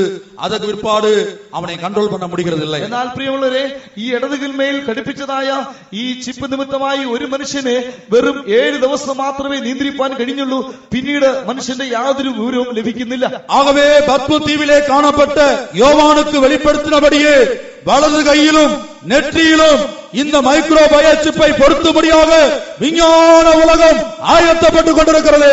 ആകയാൽ പത്മോസ് ദ്വീപിൽ ആയിരുന്നതായ യോഹന്നാൻ അപ്പോസ്തലന് ദൈവം വെളിപ്പെടുത്തിയതുപോലെ വലങ്കൈമേലോ നെറ്റിമേലോ എന്ന് വെളിപ്പെടുത്തിയതുപോലെ ഈ മനുഷ്യന്റെ ശരീരത്തിൽ വലങ്കൈമേലും നെറ്റിമേലും ഈ മൈക്രോ ചിപ്പ് ഘടിപ്പിക്കുവാനായി ശാസ്ത്രലോകം ഇന്ന് പരിശ്രമിച്ചു വരികയാണ്. இந்த மைக்ரோ பயோசிப் இப்போ தயாராகி கொண்டிருக்கிறது. அதை வாங்கும்படியாக இந்தியா மாத்திரமல்ல, பக்கத்திலே உள்ள குட்டி நாடாகிய இலங்கையும் கூட ஆர்டர் കൊടുത്തിരിக்கிறது. ഈ മൈക്രോ ചിപ്പ് ഒരുക്കപ്പെട്ടുകൊണ്ടിരിക്കുന്നു. അത് വാങ്ങിക്കുവാൻ വേണ്ടി ഇന്ത്യ മാത്രമല്ല, അടുത്തുള്ളതായ ചെറിയ രാജ്യമായ ശ്രീലങ്കയുടെ ഓർഡർ ചെയ്തിരിക്കുകയാണ്. இந்த சிப்பை பொருத்தினால்தான் வெளியே போக முடியும், ஒரு பொருளை வாங்க முடியும், விற்க முடியும் என்று கவர்மெண்ட் ஒரு சட்டம் கொண்டு வந்தால் ജനങ്ങൾ என்ன செய்ய முடியும்? ഈ ചിപ്പ് ശരീരത്തിൽ ഘടിപ്പിച്ചെങ്കിൽ മാത്രമേ പുറത്തു പോകുവാൻ കഴിയുകയുള്ളൂ, എന്തെങ്കിലും സാധനങ്ങൾ വിൽക്കുവാനോ വാങ്ങുവാനോ കഴിയുകയുള്ളൂ. അങ്ങനെ ഒരു നിയമം സർക്കാർ പുറപ്പെടുവിച്ചാൽ ജനം എന്ത് ചെയ്യും? அரசாங்கம் அறிவிக்காமலே இன்றைக்கு அநேக, நான் ஏற்கனவே சொன்னது போல எல்லாருடைய கையிலும் செல்போன் காணப்படுகிறது. സർക്കാർ മുന്നറിയിക്കാതെ തന്നെ നേരത്തെ തന്നെ എല്ലാവരുടെയും കയ്യിൽ ഇപ്പോൾ എല്ലാവരും സെൽഫോൺ ഉപയോഗിച്ചു വരികയാണ്. வீட்டுக்கு ஒரு கம்ப்யூட்டர் கண்டிப்பாய் வாங்க வேண்டும் என்று அரசாங்கம் சட்டம் போடாமலே இன்றைக்கு எல்லா வீடுகளிலும் ஏகதேசம் കമ്പ്യൂട്ടർ വന്നുവിട്ടത്. ഓരോ വീട്ടിലും ഓരോ കമ്പ്യൂട്ടർ വേണമെന്ന് സർക്കാർ ഒരു നിയമം പുറപ്പെടുവിക്കാതെ തന്നെ ഇന്ന് ഓരോ വീടുകളും കമ്പ്യൂട്ടർ വാങ്ങിച്ചുകൊണ്ടിരിക്കുകയാണ്. அரசாங்கம் கடுமையான சட்டம் இயற்றாமலே இன்றைக்கு எல்லாருடைய கைகளிலும் செல்போன் இருக்குமானால், எல்லா வீடுகளிலும் கம்ப்யூட்டர் காணப்படுமானால், സർക്കാർ നിർബന്ധമായ ഒരു നിയമം പുറപ്പെടുവിക്കാതെ തന്നെ എല്ലാവരുടെ കയ്യിലും സെൽഫോണുകളും എല്ലാ വീടുകളിലും കമ്പ്യൂട്ടറുകളും ഇന്ന് ഉണ്ടായിരിക്കാൽ, ஆனால் இந்த மைக்ரோ பயோசிப் நடைமுறையிலே வரும்போது அரசாங்கத்திலிருந்து ஒரு சட்டம் வரும், எல்லாரும் இதை பயன்படுத்த வேண்டும். എന്നാൽ ഈ മൈക്രോ ചിപ്പ് അതിന്റെ പ്രായോഗികമായ നിലയിലേക്ക് വരുമ്പോൾ സർക്കാരിൽ ഒരു നിയമം പുറപ്പെടുവിക്കപ്പെടും. എല്ലാ മനുഷ്യരും ശരീരത്തിൽ ഈ മൈക്രോ ചിപ്പ് പിടിപ്പിക്കണമെന്ന്. கர்த்தருடைய பரிசுத்த நாமத்திற்கு மகிமை உண்டாகட்டும். ദൈവത്തിന്റെ വിശുദ്ധ നാമത്തിന് മഹത്വം ഉണ്ടാകട്ടെ. ஒரே இடத்திலிருந்து, உலகத்தின் மூலையில் ஒரு இடத்திலிருந்து ஒவ்வொரு மனிதனையும் கண்காணிக்கக்கூடிய அளவுக்கு இன்றைக்கு மனித ஞானம் நம்முடைய നാட்களிൽ പെരുകി വരുവதை കാണുகிறோம். പ്രിയമുള്ളവരെ, ഒരു സ്ഥലത്തിരുന്നുകൊണ്ട് ഈ ലോകത്തിൽ എവിടെയുമുള്ള ഏതൊരു മനുഷ്യനെയും നിയന്ത്രിക്കുവാൻ തക്കവണ്ണം മനുഷ്യന്റെ ഭൗമിക ജ്ഞാനം നമ്മുടെ കണ്ണുകൾക്ക് മുൻപാകെ വർദ്ധിച്ചു വന്നിരിക്കുന്നു. ஒரு 30 வருடங்களுக்கு முன்பாக, 40 வருடங்களுக்கு முன்பாக இந்த செய்தியை அறிவித்திருந்தால் உலகம் பரியாசம் பண்ணி இருக்கலாம். ഒരു 30-40 വർഷത്തിന് മുൻപായി ഈ ദൂത് ഈ കാര്യം അറിയിച്ചാൽ അന്ന് കേൾക്കുന്നവർ പരിഹസിക്കുമായിരുന്നു. ஆனால் இன்றைக்கு யாராலும் பரியாசம் பண்ண முடியாது. வேர்ல்டு வைடு வெப்பின் மூலமாக முழு உலகத்திலும் ஒரு இடத்தில் இருந்து கொண்டு പലകളിൽ ഇருந்து കൊണ്ട് അമേരിക്കയിലോരോട് തുടർബ് കൊള്ള முடியும். എന്നാൽ ഇന്ന് ഈ കാര്യം പറഞ്ഞാൽ ആർക്കും പരിഹസിപ്പാൻ കഴിയില്ല. വേൾഡ് വൈഡ് വെബ് നിമിത്തമായി മുഴു ലോകത്തിലും ഈ പലകളിൽ ഇരുന്നു കൊണ്ട് ഏതിനെ നിയന്ത്രിപ്പാൻ കഴിയും. பிரியமானவர்களே, இன்றைக்கு அநேகர் தனிப்பட்ட மனிதர்கள், தனிப்பட்ட நிறுவனங்கள் இந்த வேர்ல்டு வைடு வெப்பில் தங்களை பதிந்து கொண்டு தங்கள் விலாசத்துக்கு முன்பாக www.com என்று போட்டுக் கொள்கிறார்கள். ഇന്ന് അനേക വ്യക്തികൾ, അനേക സംഘടനകളൊക്കെയും ഈ വേൾഡ് വൈഡ് വെബുമായി ബന്ധപ്പെട്ടുകൊണ്ട് തങ്ങളുടേതായ അഡ്രസ്സിന് തൊട്ടുപിന്നിൽ www എന്ന് ചേർക്കുകയാണ്. வெளியரங்கமாக அந்திகிறிஸ்துவின் ஆட்சி இயேசுவின் ரகசிய வருகைக்கு பிற்பாடு வரக்கூடியதாக இருந்தாலும், പുറമേ ആ യേശുക്രിസ്തുവിന്റെ ഭരണം കർത്താവായ യേശുക്രിസ്തുവിന്റെ രഹസ്യവരന് ശേഷം വെളിപ്പെട്ടിരുന്നാലും, ஆனால் அவனுடைய ஆட்சிக்கு அறிகுறி அடையாளம் இயேசுவின் ரகசிய வரிக்கு முன்பாகவே நம்முடைய கண்களுக்கு முன்பாகவே കാണപ്പെടും. എന്നാൽ യേശുക്രിസ്തുവിന്റെ ഭരണത്തിന്റേതായ അടയാളങ്ങളൊക്കെയും മുന്നൊരുക്കങ്ങളൊക്കെയും യേശുക്രിസ്തുവിന്റെ രഹസ്യ വരവിന് മുൻപ് നമ്മുടെ കാലത്ത് തന്നെ ഒരുക്കപ്പെട്ടുകൊണ്ടിരിക്കുന്നു. ஏனென்றால் அந்த கிறிஸ்துவின் ஆவி இப்பொழுதே உலகத்தில் இருக்கிறது. എന്തുകൊണ്ടെന്നാൽ യേശുക്രിസ്തുവിന്റെ ആത്മാവ് ഇപ്പോൾ ലോകത്തിൽ വ്യാപരിച്ചുകൊണ്ടിരിക്കുന്നു. 1 யோவான் 4-ാം அதிகாரம் 3-ാം വചനത്തെ വാസിப்போம். 1 യോഹന്നാൻ 4-ാം അധ്യായം 3-ാം വാക്യം വായിക്കാം. യേശുവിനെ സ്വീകരിക്കാത്ത യാതൊരു ആത്മാവും ദൈവത്തിൽ നിന്നുള്ളതല്ല, അത് എതിർ ക്രിസ്തുവിന്റെ ആത്മാവ് തന്നെ. അത് വരുമെന്ന് നിങ്ങൾ കേട്ടിട്ടുണ്ടല്ലോ, അതിപ്പോൾ തന്നെ ലോകത്തിലുണ്ട്. அது இப்பொழுதும் உலகத்தில் இருக்கிறது. அது ഇപ്പോൾ തന്നെ ലോകത്തിൽ ഉണ്ട്. வரும் என்று நீங்கள் கேள்விப்பட்ட அந்த கிறிஸ்துவின் ஆவி அதுவே. വരുമെന്ന് നിങ്ങൾ കേട്ടിട്ടുണ്ടല്ലോ, യേശുക്രിസ്തുവിന്റെ ആത്മാവ് അത് തന്നെ. அது இப்பொழுதும் உலகத்தில் இருக்கிறது. அது ഇപ്പോൾ ലോകത്തിൽ ഉണ്ട്.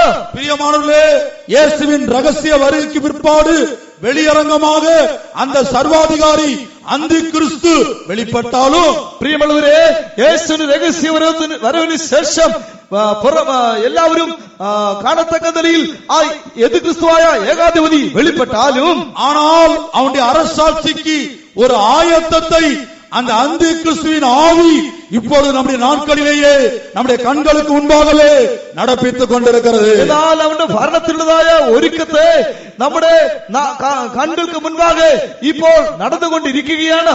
ஆகவே இந்த செய்திகள், இந்த பீஸ்ட் கம்ப்யூட்டரை பற்றிய படம், மைக்ரோ பயோசிப்பை பற்றிய செய்திகள் ஒவ்வொரு தனிப்பட்ட மனிதரையும் இயக்கக்கூடிய அளவுக்கு இன்றைக்கு கம்ப்யூட்டர் யுகம் வளர்ந்திருக்கிறது. ആകയാൽ ഈ വാർത്തകൾ, ഈ കമ്പ്യൂട്ടറുകൾ, ഈ മൈക്രോ ചിപ്പൊക്കെയും ഓരോ മനുഷ്യനെയും നിയന്ത്രിക്കത്തക്ക നിലയിൽ ഇന്ന് മനുഷ്യനാലും വർദ്ധിച്ചു വരുന്നു. பிரியமானவர்களே, தமிழ்நாட்டிலே பெரிய தாளை என்று சொல்லக்கூடியதான ஒரு இடம் இருக்கிறது. പ്രിയമുള്ളവരെ, തമിഴ്നാട്ടിൽ പെരിയ തലൈ എന്ന് പറഞ്ഞ ഒരു സ്ഥലമുണ്ട്.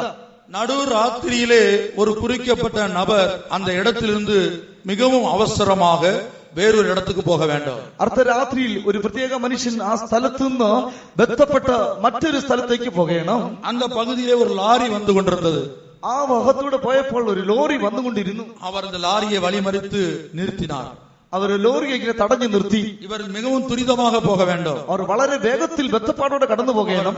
ரோட்டிலே குறுக்கே நின்றபடினால் லாரி நின்றது. റോഡിന്റെ നടുവിൽ നിന്നുകൊണ്ട് ലോറി അവിടെ നിന്നു.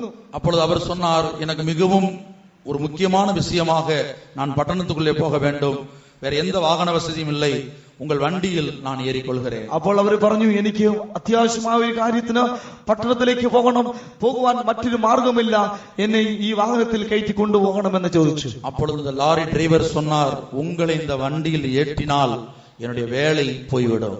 അപ്പോൾ ലോറി ഡ്രൈവർ പറഞ്ഞു, നിങ്ങളെ ഞാൻ ഈ വാഹനത്തിൽ കയറ്റിക്കൊണ്ടുപോയാൽ എന്റെ ജോലി നഷ്ടപ്പെട്ടു പോകും. அப்பொழுது இந்த பயணி சொன்னார், அவர் சொன்னார், நான் உங்கள் வண்டியில ஏறுவது வேற யாருக்கு தெரியும்? അപ്പോൾ ഈ യാത്രക്കാരൻ പറഞ്ഞു, ഞാൻ നിങ്ങളുടെ വാഹനത്തിൽ കയറുന്ന മറ്റാർക്ക് അറിയാൻ കഴിയും? அப்பொழுது அந்த டிரைவர் சொன்னார், இந்த வண்டி எங்கே நிற்கிறது, இந்த வண்டியில யார் ஏறுகிறார்கள் இறங்குகிறார்கள், எவ்வளவு பெட்ரோல் எந்த இடத்திலே போடப்படுகிறது, இவை எல்லாவற்றையும் കമ്പ്യൂട്ടറിലെ അങ്ങേ എന്റെ മുതലാളി പാർത്ത് കൊണ്ടിരിക്കുകയാണ്. അപ്പോൾ ഡ്രൈവർ മറുപടി പറഞ്ഞതാ, ഈ ലോറി എവിടെ നിന്ന് പുറപ്പെടുന്നു, എവിടേക്ക് നിർത്തുന്നുണ്ട്, ആരൊക്കെ ലോറിയിൽ കയറുന്നുണ്ട്, ഈ ലോറിയിൽ എത്രത്തോളം ഇന്ധനം ഒഴിക്കുന്നുണ്ട്, ഇതെല്ലാം എന്റെ മുതലാളി കമ്പ്യൂട്ടറിൽ നിന്ന് കണ്ടുകൊണ്ടേയിരിക്കുകയാണെന്ന് പറഞ്ഞു. இப்பொழுது தமிழ்நாட்டிலே சமீபத்திலே நடந்ததான ஒரு செய்தியை தான் நான் உங்களுக்கு சொல்லுகிறேன். ഇപ്പോൾ ഈ അടുത്ത കാലത്ത് തമിഴ്നാട്ടിൽ നടന്നതായ ഒരു വാർത്തയാണ് ഇപ്പോൾ നിങ്ങളോട് പറഞ്ഞത്. பிரியமானவர்களே, உட்கார்ந்த இடத்திலே இருந்தே ஜிபிஎஸ் சிஸ்டத்தின் மூலமாக இன்னும் பல்வேறு முறைமைகளின் மூலமாக ஒரு மனிதன் தொழிலாளியுடைய போக்கு வரவு, அவனுடைய കൊടുക്കൽ വാങ്ങൽ എല്ലാവற்றையும் കൺകാണിத்துக் കൊണ്ടിരിக்கிறார்கள். പ്രിയമുള്ളവരെ, ഒരു സ്ഥലത്തിരുന്നുകൊണ്ട് GPS സിസ്റ്റം നിമിത്തമായി ഒരു മനുഷ്യൻ തന്റെ തൊഴിലാളി പോകുന്നതായ പോക്ക് വരവ്, തന്റെ എല്ലാ പ്രവർത്തനങ്ങളെയും നോക്കി കണ്ടുകൊണ്ടിരിക്കുകയാണ്. அப்படிப்பட்டதான தொழில் நிறுவனங்கள் இன்றைக்கு தமிழ்நாட்டிலே உண்டு. അങ്ങനെയുള്ളതായ തൊഴിൽ സംഘടനകൾ ഇന്ന് തമിഴ്നാട്ടിൽ ഉണ്ട്. இதுபோலதான் கம்ப்யூட்டர் மூலமாக முழு உலகத்திலே நடக்கிற விஷயங்களை எங்கோ ஒரு இடத்திலே உட்கார்ந்து கொண்டு இந்த பீஸ்ட் கம்ப்யூட்டர் மூலமாக இந்த மிருகத்தின் மூலமாக അന്തി ക്രിസ്തു കട്ടുപ്പെടുത്തി നടത്തുവാൻ. ഇതുപോലെയാണ് കമ്പ്യൂട്ടർ നിമിത്തമായി, ബീസ്റ്റ് കമ്പ്യൂട്ടർ നിമിത്തമായി ലോകത്തിൽ എവിടെയായിരിക്കുന്ന ഏത് വ്യക്തിയെയും ഏത് കാര്യങ്ങളെയും ഏത് ക്രിസ്തു നിയന്ത്രിച്ച് നടത്തുന്നത്. இந்த ലൗകിക ஞானம் இன்றைக்கு அநேகருக்குள்ளே பேய்த்தனத்தை கொண்டு வந்திருக்கிறது. ഈ ഭൗമികമായ ജ്ഞാനം ഇന്ന് അനേകരിൽ പൈശാചികമായതിനെ വളർത്തി വരുത്തുകയാണ്. இன்றைக்கு எத்தனையோ திரைப்பட நடிகைகளுடைய ஜீவியம் இன்றைக்கு வெளியரங்கமாய் மாற்றப்பட்டு அநேக தற்கொலை செய்து கொள்ளக்கூடிய அளவுக்கு இந்த கம்ப்யூட்டர் யுகத்தினால் அநேக കുടുംബങ്ങൾ അழிந்து കൊണ്ടിരിക്കുന്നത്. അനേക സിനിമാ നടികളുടെ ജീവിതങ്ങൾ എല്ലാവരും കാണത്തക്ക നിലയിലായി, അനേകർ ആത്മഹത്യ ചെയ്തത്തക്ക നിലയിൽ കമ്പ്യൂട്ടർ ലോകം എത്തിക്കഴിഞ്ഞിരിക്കുന്നു. பிரியமானவர்களே, ஒரு பெரிய அதிகாரி கேரளாவிலே தன்னுடைய வேலையை ராஜினாமா பண்ணிவிட்டு வீட்டை விட்டு வெளியே போக முடியாத அளவுக்கு இந்த கம்ப்யூட்டர் யுகத்தின் மூலமாக அவருடைய குடும்பத்திலே ஒரு பெரிய அவமானம் மொத்த உலகத்துக்கும் பரவி இருக்கிறது. പ്രിയമുള്ളവരെ, കേരളത്തിൽ ഒരു വലിയ ഒരു അധികാരി തങ്ങളുടെ ജോലി രാജിവെച്ചിട്ട് തങ്ങളുടെ വീട്ടിലേക്ക് പുറപ്പെടത്തക്ക നിലയിൽ ഈ കമ്പ്യൂട്ടർ നിമിത്തമായി വലിയ കാര്യങ്ങൾ വന്നുകൊണ്ടിരിക്കുകയാണ്. കടൈസി നാட்களிൽ അറിവ് പെരുകി പോകും. അവസാന നാളുകളിൽ ജ്ഞാനം വർദ്ധിച്ചു വരും. இந்த அறிவை யாக்கோபு அப்போஸ்தலன் லௌகிக ஞானம் என்றும், அந்த லௌகிக ஞானம் மனிதனுக்குள்ளே பேய்த்தனத்தை, பேயின் சுபாவத்தை கொண்டு வருகிறது என்று சொல்கிறார். ഈ ജ്ഞാനത്തെ യാക്കോബ് അപ്പോസ്തലൻ പൈശാചിക ഭൗമികമായ ജ്ഞാനമെന്നും, ഈ ഭൗമികമായ ജ്ഞാനത്താൽ മനുഷ്യന്റെ ജീവിതത്തിൽ പൈശാചികമായ സ്വഭാവങ്ങൾ സൃഷ്ടിക്കപ്പെടുമെന്ന് യാക്കോബ് അപ്പോസ്തലൻ പറയുന്നു. அருமையான தேவ ஜனமே, அப்படிப்பட்டதான பேய்த்தனமான ஒரு உலகத்தில், அப்படிப்பட்டதான யுகத்திலேதான் இன்றைக்கு நீங்களும் உங்களுடைய அருமையான பிள்ளைகளும் நாங்களும் ജീവിத்துக் കൊണ്ടിരിக்கிறோம். പ്രിയമുള്ളവരെ, ഇങ്ങനെയുള്ളതായ പൈശാചികമായ സ്വഭാവങ്ങൾ ശക്തി നിറഞ്ഞതായ ലോകത്തിലാണ് നിങ്ങളും നിങ്ങളുടേതായ പ്രിയ മക്കളും നമുക്കായും ജീവിച്ചു കൊണ്ടിരിക്കുന്നത്. இப்படிப்பட்டதான பிசாசுடைய பேய்த்தனத்துக்கும் அந்த வலைக்கும் நீங்களும் உங்களுடைய குடும்பமும் തപ്പ വേണ്ടുമാനാൽ என்ன செய்ய வேண்டும்? ഇങ്ങനെയുള്ളതായ പൈശാചികമായ സ്വഭാവങ്ങൾക്കും അതിന്റെ ബന്ധങ്ങളിൽ നിന്നും നിങ്ങളും നിങ്ങളുടെ കുടുംബങ്ങളും രക്ഷപ്പെടണമെങ്കിൽ എന്ത് ചെയ്യണം? பிரியமானவர்களே, இந்த லௌகிக ஞானத்தை பகுத்தறியக்கூடிய அளவுக்கு ஒரு பரலோக ஞானத்தை தேவ ஜனங்கள் பெற்றுக்கொள்ள வேண்டும். പ്രിയമുള്ളവരെ, ഈ ഭൗമികമായ ജ്ഞാനത്തെ വിവേചിച്ചറിയാൻ തക്കോണം ഒരു സ്വർഗീയമായ ജ്ഞാനം ദൈവമക്കൾ പ്രാപിച്ചു കൊള്ളണം. அந்த ஞானம் பரலோகத்திலிருந்து ഇറങ്ങി വരുகிறது என்று യാക്കോബ് சொல்லுகிறார். ആ ജ്ഞാനം സ്വർഗത്തിൽ നിന്ന് ഇറങ്ങി വരുന്നുവെന്ന് യാക്കോബ് അപ്പോസ്തലൻ പറയുന്നു. യാക്കോബ് 3-ാം അധികാരം 17-ാം വചനവും 18-ാം വചനവും. യാക്കോബ് 3:17-18 വാക്യങ്ങൾ. ഉയരത്തിൽ നിന്നുള്ള ജ്ഞാനമോ ഒന്നാമത് നിർമ്മലവും, പിന്നെ സമാധാനവും ശാന്തതയും അനുസരണവുമുള്ളതും കരുണയും സൽഫലവും നിറഞ്ഞതും പക്ഷപാതവും കപടവുമില്ലാത്തതുമാകുന്നു. എന്നാൽ സമാധാനമുണ്ടാക്കുന്നവർ സമാധാനത്തിൽ വിതച്ച് നീതി എന്ന ഫലം കൊയ്യും. லௌகீக ஞானம் மனிதனுக்குள்ளே கசப்புகளையும் வைராக்கியங்களையும், நான் ஏற்கனவே சொன்னது போல ஒரு தேசம் மற்றொரு தேசத்தை இருளிலே மூழ்கடித்துக் கொண்டிருக்கிறது. ഭൗമികമായ ജ്ഞാനം മനുഷ്യനിൽ കയ്പും വൈരാഗ്യവും സൃഷ്ടിക്കുന്നു. മുൻപേ പറഞ്ഞതുപോലെ ഒരു ദേശം മറ്റൊരു ദേശത്തെ ഇരുട്ടിലേക്ക് നയിക്കുന്നു. தங்களுக்கு பிடிக்காத அதிகாரிகளுடைய குடும்பங்கள், அவருடைய மனைவிகள், பிள்ளைகளை பற்றிய அந்தரங்க செய்திகளை இந்த லௌகிக ஞானம் மொத்த உலகத்துக்கும் വെളിയാക്കി കൊണ്ടിരിക്കുന്നത്. തങ്ങൾക്ക് ഇഷ്ടമില്ലാത്തതായ അധികാരികൾ, അവരുടെ ഭാര്യമാർ, അവരുടേതായ മക്കൾ, അവരുടേതായ രഹസ്യ കാര്യങ്ങളെ മുഴു ലോകത്തെയും ഭൗമിക ജ്ഞാനം വെളിപ്പെടുത്തിക്കൊണ്ടിരിക്കുന്നു. ഒരു സ്കൂളിലെ ഒരു ആസിരിயை பாடம் நடத்தி கொண்டிருந்தார்கள். ഒരു സ്കൂളിൽ ഒരു അധ്യാപകൻ പഠിപ്പിച്ചു കൊണ്ടിരുന്നു. நான் இப்ப சொல்ற செய்தி எல்லாம் மலையாள மனோரமா பேப்பர்ல வந்த செய்திகளா இருக்கிறது. ഞാൻ ഈ പറഞ്ഞ വാർത്തകളൊക്കെ മലയാള മനോരമയിൽ വന്നതായിരുന്നു. அந்த டீச்சர் பாடம் நடத்தி கொண்டிருந்தார்கள். ആ അധ്യാപകൻ പഠിപ്പിച്ചു കൊണ്ടിരുന്നു. ஆனால் படிக்கக்கூடிய பிள்ளைகள் கேமரா செல்போன்ல அவளுடைய போட்டோவை எடுத்து அடுத்த நாளில் அந்த டீச்சர் ஸ்கூலுக்கு வர முடியாத அளவுக்கு அவர்களை வீட்டிலே முடங்கி இருக்கக்கூடிய அளவுக்கு செய்து விட்டார்கள். എന്നാൽ തന്റെ കുട്ടികൾ താൻ പഠിപ്പിച്ചുകൊണ്ടിരുന്ന സമയത്ത് ക്യാമറയുള്ള സെൽഫോണിൽ തന്റെ ഫോട്ടോ മറ്റും എടുത്തിട്ട് പിറ്റേ ദിവസം താൻ സ്കൂളിലേക്ക് വരാത്ത നിലയിലേക്ക് തന്റേതായ ചിത്രമൊക്കെ ആക്കി മാറ്റി. ലൗകിക ஞானம் சிறு பிள்ளைகளுக்குள்ளேயே இன்றைக்கு பேய்த்தனத்தை கொண்டு வந்திருக்கிறது. ഭൗമികമായ ജ്ഞാനം ചെറുകുട്ടികളിലും ഇന്ന് പൈശാചികമായ സ്വഭാവത്തെ ഉരുവാക്കി വരികയാണ്. ലൗകിക ஞானத்தின் மூலமாக ஒரு தேசம் மற்றொரு தேசத்தின் மேல் கத்தியின்றி ரத்தமின்றி சைபர் வார் நடந்து கொண்டே இருக்கிறது. ഭൗമികമായ ജ്ഞാനത്താൽ ഒരു ദേശം മറ്റൊരു ദേശത്തോട് കത്തിയും രക്തവും ഇല്ലാതെ സൈബർ വാർ നിമിത്തം യുദ്ധം പോരാട്ടം നടത്തിക്കൊണ്ടേയിരിക്കുന്നു. ராணுவ ரகசியங்கள், ராணுவ செய்திகள் இவைகள் எல்லாத்தையும் அமெரிக்கா பென்டகன் കമ്പ്യൂട്ടർ മയമാക്കി ഇരിക്കുന്നത്. പട്ടാള രഹസ്യങ്ങൾ, സൈനികമായ വാർത്തകളൊക്കെയും ഇന്ന് അമേരിക്ക കമ്പ്യൂട്ടറിൽ കൂടെ ആക്കി മാറ്റിയിരിക്കുകയാണ്. ഇനി എല്ലാ നാട്ടിലെയും എല്ലാ വല്ലരசு നാടുകളും ஒவ்வொரு டிபார்ட்மெண்ட்டும் தங்களுடைய எல்லா ஆவணங்களையும் டாக்குமெண்ட்டையும் കമ്പ്യൂട്ടർ മയമായി മാറ്റിക്കൊണ്ടു വരുന്നത്. എല്ലാ ദേശക്കാരും എല്ലാ രാജ്യങ്ങളിലും വൻശക്തികളൊക്കെയും തങ്ങളുടേതായ എല്ലാ വകുപ്പുകളും എല്ലാ സകല കാര്യങ്ങളൊക്കെയും കമ്പ്യൂട്ടർ നിമിത്തമാക്കി ഇനി മാറ്റുവാൻ പോകുകയാണ്. മുന്തി ഒരു മുനിസിപ്പാലിറ്റി ആഫീസുக்கு നാം പോവുമാனால் നമ്മെ പറ്റിയ செய்திகள் அங்கே ஒரு ஃபைலிலே காணப்படும்.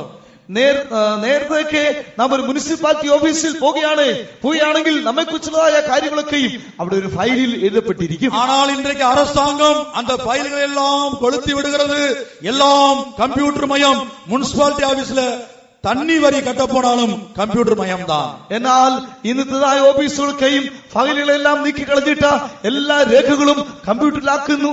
വെള്ളം വീണാൽ പോലും അത് സുരക്ഷിതമായിരിക്കുന്നു. ഒരു പേയ്ത്തனம் தேசத்துக்கு தெரியாமல், தேச தலைவர்களுக்கு தெரியாமல், பிசாசின் மூலமாக, அந்தி கிறிஸ்துவின் ஆவியின் மூலமாக ஒரு பெரிய பேய்த்தனம் இந்த பூமியை நோக்கி வந்து கொண்டிருக்கிறது. ഒരു പൈശാചികമായ ഒന്ന് അനേകർ ദേശം അറിയാതെ തന്നെ എതിർക്രിസ്തുവിന്റെ ഭരണത്തിന് മുൻപായി പൈശാചികമായ ആത്മാവിനാൽ ഭൂമിയിൽ വന്നുകൊണ്ടിരിക്കുന്നു. സെൽഫോൺ വന്നത് നല്ലതുதான்.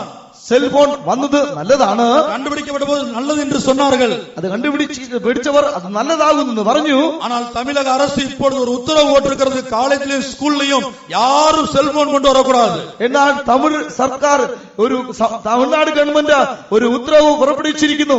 കോളേജ് സ്കൂളിൽ ആരും செல்போன் கொண்டு வருவான் பாடில்ல.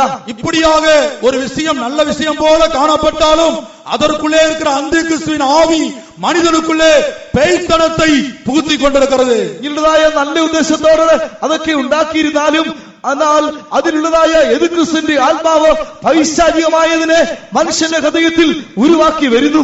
அப்படிப்பட்ட பேய்த்தனமான ஒரு யுகத்திலே தான் இன்றைக்கு நீங்களும் நானும் ജീവിத்துக் கொண்டிருக்கிறோம். അങ്ങനെയുള്ളതായ പൈശാചികമായ കാലത്തിലാകുന്നു നിങ്ങളും ഞാനും ഇന്ന് ജീവിക്കുന്നത്. இப்படிப்பட்ட பேய்த்தனத்தை மேற்கொண்டு நாம் எப்படி நீங்களும் உங்களுடைய பிள்ளைகளும் பாதுகாக்கப்படும்படியாக தேவன் வைத்திருக்கிற வழி என்ன? ഇങ്ങനെയുള്ളതായ പൈശാചികമായതിനെ ജയിപ്പാൻ നിങ്ങളും നിങ്ങളുടെ മക്കളും ഞങ്ങളും രക്ഷപ്പെടേണ്ടതിന് ദൈവം വെച്ചിരിക്കുന്നതായ വഴി എന്താകുന്നു? யாக்கோபு அப்போஸ்தலன் சொல்லுகிறார், பரத்திலிருந்து வரக்கூடிய ஞானத்தை தேவ ஜனங்களே நீங்கள் பெற்றுக்கொள்ளுங்கள். യാക്കോബ് അപ്പോസ്തലൻ പറയുന്നു, ഉയരത്തിൽ നിന്ന് വരുന്നതായ ജ്ഞാനത്തെ ദൈവമക്കളെ നിങ്ങൾ പ്രാപിക്കുവീൻ. ലൗകിക ஞானம் அசுத்தத்தையும் அருவருப்பையும் ഇന്റർനെറ്റ് மூலமாக கொண்டு வருகிறது.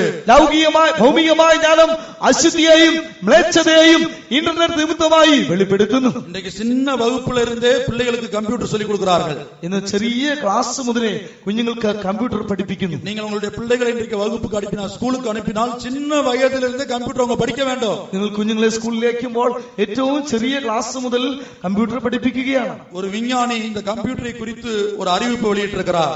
ഒരു ശാസ്ത്രീയ കമ്പ്യൂട്ടറിനെ കുറിച്ച് ഒരു കാര്യം പുറത്ത് അറിയിച്ചിരിക്കുന്നത്, கம்ப்யூட்டருக்கு முன்பாக ஒரு மனிதன் மணிக்கணக்காக உட்காரும் போது அதுக்குள்ளே ஏதோ ஒரு வல்லமை இருக்கிறது. மனிதனுடைய மூளையை അത് തനക്ക് അടിമപ്പെടുത്തി വിടുகிறது. കമ്പ്യൂട്ടറിന് മുൻപാകെ ഒരു മനുഷ്യൻ മണിക്കൂർ കണക്കായി ചെലവഴിക്കുമ്പോൾ ആ കമ്പ്യൂട്ടറിൽ ഏതോ ശക്തിയുണ്ട്. ആ ശക്തിയെ മനുഷ്യനെ കമ്പ്യൂട്ടറിന് അടിമയാക്കി മാറ്റുന്നുവെന്ന്. അവന്റെ ഗവനത്തെ കമ്പ്യൂട്ടർ മുൻപാകെ മണിക്കണക്കാக ஒரு மனிதன் உட்காரும் போது அவனுடைய கவனம் வேற எந்த காரியத்திலும் வேற எந்த காரியத்துக்கு முக்கியத்துவம் கொடுக்காத அளவுக்கு அந்த கம்ப்யூட்டர்ல உள்ள வல்லமை கட்டி போடுகிறதாம். കമ്പ്യൂട്ടറിന് മുൻപാകെ മണിക്കൂർ കണക്കിന് ഒരു മനുഷ്യൻ സമയം ചെലവഴിക്കുമ്പോൾ അവന്റെ ശ്രദ്ധയെ മറ്റൊന്നിലേക്കും പതിക്കാതെ ആ കമ്പ്യൂട്ടറിന് അടിമയാക്കി മാറ്റുന്നതായ ഒരു ശക്തി ആ കമ്പ്യൂട്ടറിൽ ഉണ്ടെന്ന് ഒരു ശാസ്ത്രം ഇപ്പോൾ പറയുകയാണ്. தென்கொரியாவிலே ஒரு இடத்துல ஒரு சம்பவம் நடந்தது. തെക്കൻ കൊറിയയിൽ ഒരു സ്ഥലത്ത് ഒരു സംഭവം നടക്കുകയുണ്ടായി. படிக்கக்கூடிய பையன் இன்டர்நெட்ல கம்ப்யூட்டர்ல இன்டர்நெட் கனெக்ஷன்ல உட்கார்ந்து சில விஷயங்களை பார்த்து கொண்டிருந்தான். പഠിക്കുന്നതായ ഒരു പയ്യൻ ഇന്റർനെറ്റിൽ കണക്ഷൻ എല്ലാം കൊടുത്ത് കമ്പ്യൂട്ടറിന് മുൻപാകെ ചില വിഷയങ്ങൾ നോക്കിക്കൊണ്ടേയിരുന്നു. സമയമായി കൊണ്ടിരുന്നപടിനാളെ തായ് അവനെ സാപ്പിട കൂപ്പിട്ടാர்கள். അവന്റെ തായ് വീട്ടിൽ தான் നടന്ന സംഭവം. അവന്റെ വീട്ടിൽ വെച്ചായിരുന്നു സംഭവം നടന്നത്. ഭക്ഷണത്തിന് സമയമായപ്പോൾ അവന്റെ അമ്മനെ ഭക്ഷിപ്പാനായി വിളിച്ചു. ഒരു മുறை കൂപ്പിട്ടാர்கள். അവന്റെ ഗവനം തിരുമ്പവിல்லை. ഒരു പ്രാവശ്യം അവനെ വിളിച്ചപ്പോൾ അവൻ ശ്രദ്ധിച്ചില്ല. സമയം ആയിക്കൊണ്ടേ ഇരുന്നത്. സമയം കഴിഞ്ഞു പോയിക്കൊണ്ടിരുന്നു. திரும்ப கூப்பிட்ட போது വീണ്ടും വീണ്ടും വിളിച്ചപ്പോൾ கடைசி அவன் என்ன செய்தான்? கோபத்துல எழுப்பி வந்து தாயை பிடித்து செவுத்துல ஒரு முட்டு முட்டினான். അവസാനമായി അവൻ കോപിച്ച് എഴുന്നേറ്റ് വന്ന് അമ്മയെ പിടിച്ച് ചുവരിനോട് ചേർത്ത് ഇടിച്ചു. அந்த இடத்திலே அவனுடைய தாய் மரித்து போய்விட்டார். ആ സ്ഥലത്ത് വെച്ച് അമ്മ മരിച്ചുപോയി. இந்த சம்பவத்துக்கு பிற்பாடுதான் தென்கொரிய கவர்மெண்ட் இன்டர்நெட்டுக்கு அடிமைப்பட்டவர்கள் முகாம் என்கிற ஒரு முகாமை இன்றைக்கு தென்கொரியா கவர்மெண்ட்ல ആരംഭിച്ചിരിக்கிறார்கள். ഈ സംഭവത്തിന് ശേഷം തെക്കൻ കൊറിയ സർക്കാർ ഇന്റർനെറ്റിന് ഇങ്ങനെ അടിമകളായവർ അവരോട് സംസാരിക്കുന്നതായ ഒരു രംഗത്തെ ഇങ്ങനെ കമ്പ്യൂട്ടറിൽ കൂടെ വെളിപ്പെടുത്തുന്നുണ്ട്. ஒரு முக்கியமான விஷயத்துக்கு இன்டர்நெட் முன்பாக போவது, ஒரு ட்ரெயின் டிக்கெட் எடுக்க வேண்டுமானாலும் கூட அதற்கு முன்பாக போவது இப்பொழுது அவசியமாகிறது. ഒരു മുഖ്യമായ വിഷയത്തിന് ഒരു ട്രെയിൻ ടിക്കറ്റ് എടുക്കേണ്ടതിനും ഇന്റർനെറ്റിന് മുൻപാകെ പോകുന്നത് രഹസ്യമായിരിക്കുന്നു. அந்த அவசியம் இருந்தாலும் கூட, ആവശ്യമായിരുന്നാലും அதற்கு அடிமைப்பட்டு போகும்போது பேய்த்தனம் மனிதனுக்குள்ளே வருகிறது. അത് ആവശ്യമായിരുന്നാലും അതിന് അടിമപ്പെട്ടു പോകുമ്പോൾ പൈശാചികമായ പലതിനും അടിമയായി തീരുന്നു. இப்ப நீங்க பிள்ளைகளை ஸ்கூலுக்கு அனுப்பாமல் இருக்க முடியாது.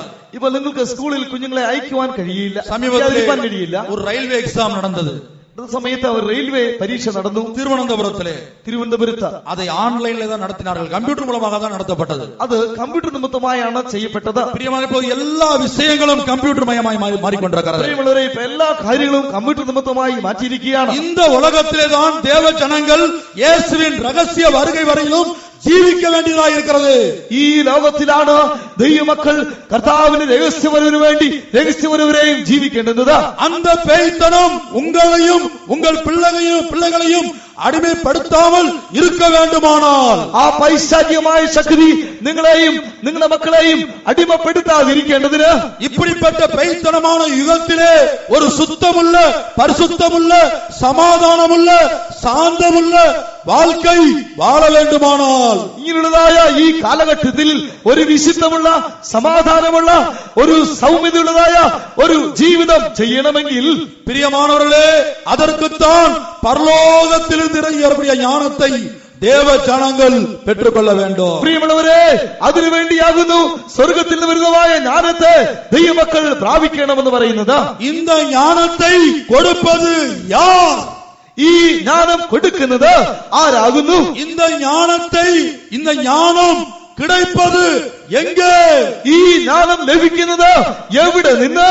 திரித்துவத்தின் மூன்றாவது தேவனாகிய பரிசுத்தாவியின் ஆவியானவர் தம்முடைய அபிஷேகத்தின் மூலமாக ജനങ്ങൾക്ക് இந்த ஞானத்தை கொடுக்கிறார். തൃത്വത്തിൽ മൂന്നാമത്തെ ദൈവമായ പരിശുദ്ധാത്മാവ് തന്റെ അഭിഷേകത്താൽ ജനത്തിന് ഈ ജ്ഞാനം പകർന്നു കൊടുക്കുന്നു. യെശയ്യാ ദീർഘദർശന പുസ്തകം 11-ാം അധികാരം 2-ാം വചനം. യെശയ്യാ പ്രവചനം 11-ാം അധ്യായം 2-ാം വാക്യം.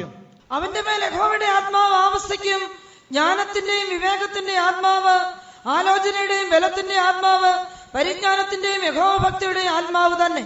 பிரியமானவர்களே, கர்த்தருடைய ஆவியானவர் அவர் மேல் தங்கி இருக்கிறார். പ്രിയമുള്ളവരുടെ, യഹോവയുടെ ആത്മാവ് അവന്റെ മേൽ ആവസിക്കും. அந்த கர்த்தருடைய ஆவியானவர் அபிஷேகத்தின் மூலமாக உங்கள் மேலும் உங்கள் பிள்ளைகள் மேலும் இறங்குகிற வேளையில் பரலோக ஞானத்தை உங்களுக்குள்ளே கொண்டு வருகிறார். യഹോവയുടെ ആത്മാവ് അഭിഷേക നിമിത്തമായി നിങ്ങളുടെ മേലും നിങ്ങളുടെ മക്കളുടെ മേലും ഇറങ്ങുന്നതിനാൽ സ്വർഗത്തിലെ ജ്ഞാനം നിങ്ങളുടെ മേൽ പകരുന്നു.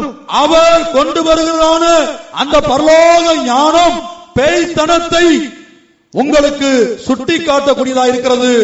അവർ നൽകുന്നതായ സ്വർഗീയ ജ്ഞാനം പൈശാചികമായതിനെ നിങ്ങൾക്ക് ചൂണ്ടിക്കാണിക്കുവാൻ തക്കതായിട്ടുള്ളതാണ്. பாவம் இன்னது என்பதை அந்த அபிஷேகம், அந்த ஆவியானவரே சுட்டி காட்டுகிறார். പാപം ഇന്നത് എന്നത് ആ അഭിഷേകം, ആ ആത്മാവ് ചൂണ്ടിക്കാണിക്കുന്നു. யோவான் 16-ാം അധികാരത്തിലെ യേശു சொல்லும்போது பரிசுத்த ஆவியானவர் வருகிற வேளையிலே அவர் வந்து பாவத்தையும் நீதியையும் நியாய தீர்ப்பையும் கண்டித்து உணர்த்துவார். യോഹന്നാന്റെ സുവിശേഷം 16-ാം അധ്യായത്തിൽ പരിശുദ്ധാത്മാവിനെ കുറിച്ച് യേശു പറയുന്ന സമയത്ത് അവൻ വന്ന് പാപത്തെ കുറിച്ചും നീതിയെ കുറിച്ചും നിങ്ങൾക്ക് ബോധം വരുത്തുമെന്ന് പറയുന്നു. யோவான் 16-ാം அதிகாரம் 8-ാം വചനത്തിലെ യേശു அப்படி சொல்கிறார். യോഹന്നാൻ 16-8-ാം വാക്യത്തിൽ യേശു ഇങ്ങനെ പറയുകയാണ്, பேய்த்தனமான ஒரு யுகத்திலே ஜீவிக்கிற தேவ ஜனமே, அந்த பேய்த்தனத்தை பகுத்தறிய ஒரு ஞானம் தேவை. പൈശാചികമായ യുഗത്തിൽ ജീവിക്കുന്ന ദൈവജനമേ, ആ പൈശാചികമായതിനെ വിവേചിച്ചറിയുവാൻ നമുക്കൊരു ജ്ഞാനം ആവശ്യമാകുന്നു.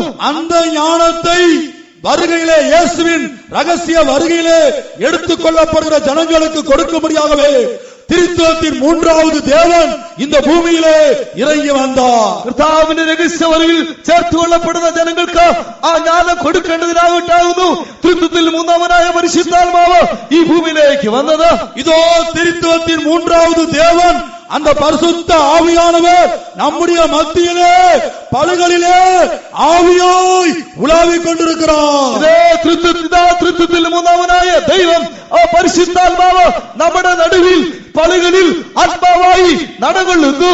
அவர் உங்களுக்கும் உங்கள் பிள்ளைகளுக்கும் தேவையான இந்த உலகத்திலே எப்படி ஜீவிக்க வேண்டும் என்கிற ஞானத்தை கொடுப்பார். നിങ്ങൾക്കും നിങ്ങളുടെ മക്കൾക്കും ആവശ്യമായത് ഈ ലോകത്തിൽ എങ്ങനെ ജീവിക്കണമെന്നതായ ജ്ഞാനത്തെ ഈ ആത്മാവ് നിങ്ങൾക്ക് നൽകുന്നു. அது மாத்திரமல்ல, பிரச்சனைகள் வரும்போது, போராட்டம் வரும்போது அதை சந்திப்பதற்கு தேவையான ആലോചനയെ அந்த ആവിയാനവർ കൊടുக்கிறார். അത് മാത്രമല്ല, പ്രശ്നങ്ങളും പോരാട്ടങ്ങളും വരുമ്പോൾ അതിനെ അഭിമുഖീകരിക്കേണ്ടതിന് ആവശ്യമായിരിക്കുന്ന ആലോചനയും ഈ പരിശുദ്ധാത്മാവ് നൽകുന്നു. நீங்கள் பலவீனப்பட்டு போகிற சந்தர்ப்பத்திலே அவர் உங்களுக்கு தேவையான பலனை அந்த ஆவியானவர் கொடுக்கிறார். നിങ്ങൾ ബലഹീനരായി തീരുന്ന സാഹചര്യത്തിൽ നിങ്ങൾക്ക് ആവശ്യമായിരിക്കുന്ന ബലം ഈ ആത്മാവ് നൽകുന്നു. இந்த பாவம் நிறைந்த உலகத்திலே பரிசுத்தமாய் நீங்களும் உங்களுடைய பிள்ளைகளும் உங்களுடைய ஜீவியத்தை காத்துக் கொள்ளும்படியாக கர்த்தருக்கு பயப்படக்கூடிய ഭയത്തെയും ആവിയാനവർ കൊടുக்கிறார். പാവം നിറഞ്ഞതായ ലോകത്തിൽ നിങ്ങളും നിങ്ങളുടെ മക്കളും സൂക്ഷിക്കപ്പെടേണ്ടതിന് ദൈവത്തെ ഭയപ്പെടുന്നതായ ആ ദൈവഭയം നിങ്ങളുടെ ഉള്ളത്തിൽ ഈ ആത്മാവ് നൽകി തരുന്നു. உங்களில் எத்தனை பேர் உணர்கிறீர்கள், திருத்துவத்தின் மூன்றாவது தேவன் ஆவியாய் இறங்கி வந்து அந்த மூன்றாவது தேவன் பலகளிலே நம்முடைய மத்தியிலே அசைவாடிக் கொண்டிருக்கிறார். ത്രിത്വത്തിൽ മൂന്നാമനായ ദൈവം പരിശുദ്ധാത്മാവായി ഈ പലകളിൽ നമ്മുടെ നടുവിൽ നടകൊള്ളുന്നുവെന്ന് നിങ്ങൾക്ക് എത്ര പേർക്ക് മനസ്സിലാക്കുവാനും എത്ര പേർ അതിനെക്കുറിച്ച് ഉണരുവാനും കഴിയുന്നുണ്ട്? உங்களில் யாராயிலும் பரிசுத்தாவின் அபிஷேகத்தை பெற்றுக் கொள்ளாமல் இருந்தால் விசுவாசித்து தேவனுக்கு கீழ்ப்படிந்து அந்த தேவ சமூகத்திலே காத்திருந்து அந்த അഭിഷേകത്തെ பெற்றுக் கொள்ளுங்கள். നിങ്ങളിൽ ആരെങ്കിലും പരിശുദ്ധാത്മാവിന്റെ അഭിഷേകം പ്രാപിക്കാതിരിക്കുന്നെങ്കിൽ നിങ്ങൾ വിശ്വസിച്ച് ദൈവസന്നിധിയിൽ കാത്തിരുന്ന് ആ ആത്മാവിനെ നിങ്ങൾ പ്രാപിച്ചുകൊള്ളുവീൻ. சில வேளை நம்மில் பலரும் சொல்லக்கூடும், அந்த பரிசுத்தாவின் அபிஷேகத்தை நாங்கள் பெற்றுக்கொண்டு பல வருடங்கள் ஆகிவிட்டது.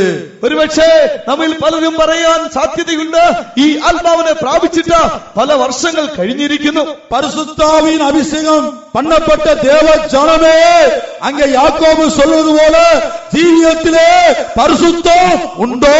പരിശുദ്ധാത്മാവിന്റെ അഭിഷേകം ചെയ്യപ്പെട്ടതായ ദൈവജനമേ, യാക്കോബ് അപ്പോസ്തലൻ പറയുന്നത് പോലെ നിങ്ങളുടെ ജീവിതത്തിൽ വിശുദ്ധി ഉണ്ടോ? அந்த பரத்தின் ஞானமாகிய ஆவியானவர் நம்மில் எத்தனை பேருக்கு சுத்தமுள்ள ஜீவியத்தை கொடுத்திருக்கிறார்? ആ സ്വർഗത്തിലെ ജ്ഞാനമായ ആത്മാവ് നമ്മിൽ എത്ര പേർക്ക് വിശുദ്ധമായ ജീവിതം നൽകിയിരിക്കുന്നു? சாந்தமான சுபாவத்தை நம்மில் எத்தனை பேருக்கு அந்த பரத்தின் ஞானம் கொடுத்திருக்கிறது? ശാന്തതയുള്ള സ്വഭാവത്തെ ആ പരലോക സ്വർഗത്തിലെ ജ്ഞാനം നമ്മിൽ എത്ര പേർക്ക് നൽകിയിരിക്കുന്നു? பூமியிலே சமாதானமாக நம்மில் எத்தனை பேர் இன்றைக்கு ஜீவித்துக் கொண்டிருக்கிறோம்? ഭൂമിയിൽ സമാധാനത്തോടെ നമ്മിൽ എത്ര പേർ ജീവിച്ചു കൊണ്ടിരിക്കുന്നു? எனக்கு யார் மேலும் கசப்போ வைராக்கியமோ இல்லை എനിക്ക് ആരോടും കയ്പോ വൈരാഗ്യമോ ഇല്ല. யாவரோடு நான் சமாதானமாகவும் பரிசுத்தமாகவும் இருக்கிறேன், இயேசுவை தரிசிக்க ஆயத்தமாக இருக்கிறேன் என்று சொல்லக்கூடியவர்கள் எத்தனை பேர்? എനിക്ക് എല്ലാവരോടും സമാധാനമായിരിക്കുന്നു, എല്ലാവരോടും ഞാൻ കർത്താവിനെ കാണുവാൻ തക്ക നിലയിൽ ഞാൻ വിശുദ്ധനായിരിക്കുന്നു എന്ന് എത്ര പേർക്ക് പറയുവാൻ കഴിയും? ஆனால் நம்முடைய ஜீவியத்தை ஆராய்ந்து பார்ப்போமானால், എന്നാൽ നിന്റെ ജീവിതത്തെ നീ പരിശോധിക്കുന്നുവെങ്കിൽ, இன்றைக்கு அபிஷேகம் பண்ணப்பட்ட தேவ ஜனத்திற்கு பல குடும்பங்களிலே சமாதானம் இல்லை, ஐக்கியம் இல்லை. ഇന്ന് അഭിഷേകം പ്രാപിച്ചതായ ദൈവമക്കളുടെ പല ഭവനങ്ങളിൽ തമ്മിൽ സമാധാനമില്ല, ഐക്യതയും ഇല്ല. தேவனுடைய சபையிலும் ஒரு விசுவாசிக்கும் மற்றொரு விசுவாசிக்கும் ஐக்கியம் இல்லை, சமாதானம் இல்லை. ദൈവസഭയിലും ഒരു വിശ്വാസിക്ക് മറ്റൊരാളോട് ഐക്യതയും സമാധാനവും നഷ്ടപ്പെട്ടു പോയിരിക്കുന്നു. பரிசுத்தத்திலே குறைவுள்ளவர்களாயிருக்கிறோம், വിശുദ്ധിയിലും കുറവുള്ളവരായിരിക്കുന്നു. நீதியாகிய கனி நம்முடைய வாழ்க்கையில் இல்லை, നീതിയായ പ്രവൃത്തികൾ ജീവിതത്തിലും ഇല്ല. இதற்கு காரணம் என்ன பிரியமானவர்களே? ഇതിന്റെയൊക്കെ കാരണം എന്താകുന്നു പ്രിയമുള്ളവരെ? இப்படிப்பட்ட சுபாவங்களை நாம் எப்படி பெற்றுக்கொள்வது? ഇങ്ങനെയുള്ളതായ സ്വഭാവങ്ങളെ നമുക്ക് എങ്ങനെ പ്രാപിപ്പാൻ കഴിയും? அந்த பரத்தின் ஞானம் இறங்கி வந்து நம்ம எல்லாரும் அபிஷேகம் பண்ணப்பட்டது உண்மைதான். ആ സ്വർഗ ഉയരത്തിലെ ജ്ഞാനം ഇറങ്ങി വന്ന് നമ്മെ എല്ലാവരെയും അഭിഷേകം ചെയ്തത് സത്യം തന്നെ. ஆனால் நம்ம எத்தனை பேர் இந்த உலகத்திலே ஜெயஜீவியம் செய்து கொண்டிருக்கிறோம்? എന്നാൽ നാം എത്ര പേര് ഈ ലോകത്തിൽ ജയജീവിതം ചെയ്യുന്നവരായിരിക്കുന്നു? மாம்சத்தின்படி பிழைத்தால் சாவீர்கள், ജഡപ്രകാരം ജീവിച്ചാൽ നടന്നാൽ നിങ്ങൾ മരിക്കും. ஆவியினாலே சரீரத்தின் செய்கைகளை அழித்தால் பிழைப்பீர்கள். ആത്മാവിനാൽ ജഡത്തിന്റെ പ്രവൃത്തികളെ മരിപ്പിച്ചാൽ ജീവിക്കും. நம்மில் ஒவ்வொருவரும் ஒவ்வொரு நாளும் நம்மில் எத்தனை பேர் இந்த சரீரத்தின் செய்கைகளை அழித்துக் கொண்டிருக்கிறோம்? നാം ഓരോരുത്തരും ഓരോ നാളിലും എത്ര പേർ ഈ ശരീരത്തിന്റെ പ്രവൃത്തികളെ മരിപ്പിച്ചുകൊണ്ടിരിക്കുന്നുണ്ട്? பலரும் என்னுடைய வாழ்க்கையில் குறைவு இருக்கிறது, தோல்வி இருக்கிறது என்றால் தேவ சமூகத்திலே இப்பொழுது ஒத்துக்கொள்ளுங்கள். എന്റെ ജീവിതത്തിൽ പരാജയമുണ്ട്, തോൽവിയുണ്ട്, അങ്ങനെയെങ്കിൽ ദൈവസന്നിധിയിൽ ഇപ്പോൾ സമ്മതിക്കാം. பிரியமானவர்களே, நீங்கள் அதைரியப்பட்டு போக வேண்டாம். പ്രിയമുള്ളവരെ, നിങ്ങൾ അധൈര്യപ്പെട്ടു പോകേണ്ട. சகரியா தீர்க்கதரிசன புத்தகம் 10 அதிகாரம் 1 வசனத்தை வாசிப்போம். സഖറിയാ പ്രവചനം 10 വാക്യം വായിക്കാം. പിന്മഴയുടെ കാലത്ത് യഹോവയുടെ മഴയ്ക്ക് അപേക്ഷിപ്പീൻ, യഹോവ മിന്നൽ പിണറുണ്ടാക്കുന്നുവല്ലോ, അവൻ അവർക്ക് വയലിലെ ഏത് സസ്യത്തിനും വേണ്ടി മാരി പെയ്ച്ചു കൊടുക്കും. பிரியமானவர்களே, அந்த பரத்திலிருந்து இறங்கி வரக்கூடிய ஞானமாகிய அந்த திருத்துவத்தின் மூன்றாவது தேவன் அபிஷேகத்தின் மூலமாக நமக்குள்ளே வந்தார். പ്രിയമുള്ളവരെ, ആ ഉയരത്തിൽ വന്നതായ ജ്ഞാനം, തൃത്വത്തിൽ മൂന്നാമനായ ദൈവം അഭിഷേകത്താൽ നമ്മിലേക്ക് വന്നു. நாம் அபிஷேகம் பண்ணப்பட்டு பல வருடங்கள் ஆகிவிட்டது. നാം അഭിഷേകം പ്രാപിച്ചിട്ട് വർഷങ്ങൾ കഴിഞ്ഞു. ஆனால் இயேசுவை போல இன்னும் நீங்களும் நானும் மாறவில்லை. എന്നാൽ യേശുവിനെ പോലെ ഞാനും നിങ്ങളും ഇതുവരെ മാറിയിട്ടില്ല. எப்பொழுது ஆண்டவர் நம்மை இயேசுவை போல மாற்றுவார்? എപ്പോൾ ദൈവം നമ്മെ യേശുവിനെ പോലെ ആക്കി മാറ്റും? இங்கே தீர்க்கதரிசி சொல்லுகிறார், பின்மாறி காலத்து மழைக்காக வேண்டிக் கொள்ளுங்கள். ഇവിടെ പ്രവാചകൻ പറയുന്നത്, പിന്മയുടെ കാലത്തെ മഴയ്ക്ക് വേണ്ടി അപേക്ഷിക്കുവീൻ. அபிஷேகம் பண்ணப்பட்ட தேவ ஜனமே, பின்மாறி காலத்து மழைக்காக ஒவ்வொரு நாளும் நீங்கள் குடும்பமாய் ஜெபம் பண்ண வேண்டியது அவசியமாக இருக்கிறது. അഭിഷേകം പ്രാപിച്ച ദൈവമക്കളെ, ഈ പിന്മയുടെ കാലത്ത് നിങ്ങൾ ഓരോരുത്തരും മഴയ്ക്ക് വേണ്ടി കുടുംബമായി അപേക്ഷിക്കുവീൻ. பின்மாறி மழைக்காக, அந்த மழை நமக்குள் வரும்போது, அந்த மழை பழுகல் சபையில் வரும்போது, ആ പിന്മാരി മഴ നമ്മിൽ വരുമ്പോൾ, പളുകൾ സഭയിൽ വരുമ്പോൾ அங்க என்ன சம்பவிக்கிறது? എന്താണ് സംഭവിക്കുന്നത്? அந்த பின்மாரியின் அபிஷேகம் ஒரு மின்னல்களை நமக்குள்ளே கொண்டு வருகிறது. പിന്മാരിയുടെ അഭിഷേകം മിന്നൽ പിണർ നമ്മിൽ ഉണ്ടാക്കുന്നു. மின்னல் எப்போது வரும், எப்படி வரும் என்று நமக்கு தெரியாது. മിന്നൽ എപ്പോൾ വരും, എങ്ങനെ വരും എന്ന് നമുക്ക് അറിയുവാൻ കഴിയുന്നില്ല. எழுத்தின்படியாக வானத்தில் நாம் பார்ப்போமானால் அந்த மின்னல் எப்போது வரும், எப்படி வரும் என்று நமக்கு தெரியாது. അക്ഷരീയമായി നാം ആകാശത്തേക്ക് നോക്കിയാൽ മിന്നൽ എപ്പോൾ വരും, എങ്ങനെ വരും എന്ന് നമുക്ക് അറിയുവാൻ കഴിയുന്നില്ല. ஆனால் മിന്നലിன் വേഗം என்ன தெரியுமா എന്നാൽ பிரியமானவர்களே? ഈ മിന്നലിന്റെ വേഗത എന്തെന്നറിയാമോ? 2,99,772 കിലോമീറ്റർ. 2,99,772 കിലോമീറ്റർ. ஒரு வினாடிக்கு, ഒരു സെക്കൻഡ്, ஒரு வினாடிக்கு மின்னலின் வேகம் 2,99,772 കിലോമീറ്റർ. മിന്നലിന്റെ വേഗത ഒരു സെക്കൻഡിൽ 2,99,772 കിലോമീറ്റർ. இது எதை காட்டுகிறது? അതെന്തിനെ കാണിക്കുന്നു? நாம் கேள்விப்பட்டபடி பாவம் லௌகிக ஞானத்தின் மூலமாக பாவம் பெருகிக் கொண்டே வருகிறது. നാം കേട്ടതുപോലെ മാനുഷികമായ ഭൗമികമായ ജ്ഞാനത്താൽ പാപം വർദ്ധിച്ചു വരുന്നു. அந்த பேய்த்தனமான உலகத்திலே நீங்களும் நானும் ஜீவித்துக் கொண்டிருக்கிறோம். ഈ പൈശാചികമായ ലോകത്തിൽ ഞാനും നിങ്ങളും ജീവിച്ചു കൊണ്ടിരിക്കുന്നു. இந்த பேய்த்தனமான உலகத்திலே பாவமில்லாத வருகைக்கு போகக்கூடிய ஜீவியம் செய்ய வேண்டுமானால், ഈ പൈശാചികമായ ലോകത്തിൽ പാപമില്ലാതെ കർത്താവിന്റെ വരവിൽ ചേർക്കപ്പെടുന്ന ഏറ്റതായ ജീവിതം ചെയ്യണമെങ്കിൽ யாரெல்லாம் பின்மாரின் அபிஷேகத்துக்காக இப்பொழுது வாஞ்சிக்கிறீர்களோ, ആരെല്ലാം പിന്മലയുടെ അഭിഷേകത്തിന് വേണ്ടി ആഗ്രഹിക്കുന്നുവോ அவர்கள் வாழ்க்கையிலே ஆண்டவர் மின்னல்களை அனுப்புகிறார். അവരുടെ ജീവിതത്തിൽ ദൈവം മിന്നൽ പിണർ അയക്കുന്നു. இந்த மின்னல் வரும்போது என்ன நடக்கிறது? മിന്നൽ വരുമ്പോൾ എന്ത് സംഭവിക്കുന്നു? 4 முக்கியமான விஷயங்கள். അവിടെ 4 മുഖ്യ കാര്യങ്ങൾ லூக்கா 10:18 இயேசு சொல்லுகிறார். ലൂക്കോസ് 10:18 വാക്യത്തിൽ യേശു പറയുന്നത്, അവരോട് സാത്താൻ മിന്നൽ പോലെ ആകാശത്തു നിന്ന് വീഴുന്നത് ഞാൻ കണ്ടു. பிரியமானவர்களே, உங்களையும் உங்களுடைய குடும்பத்தையும் அடிமைப்படுத்தி வைத்திருக்கிறதான சகல சாத்தானின் வல்லமைகளையும் மின்னல் வேகத்தில் ஆண்டவர் உங்களை விட்டு உங்கள் குடும்பத்தை விட்டு அகற்றுகிறார். പ്രിയമുള്ളവരെ, നിങ്ങളെയും നിങ്ങളുടെ കുടുംബങ്ങളെയും അടിമപ്പെടുത്തുന്ന സാത്താന്റെ ശക്തിയെ മിന്നൽ വേഗത്തിൽ ദൈവം നീക്കിക്കളയും.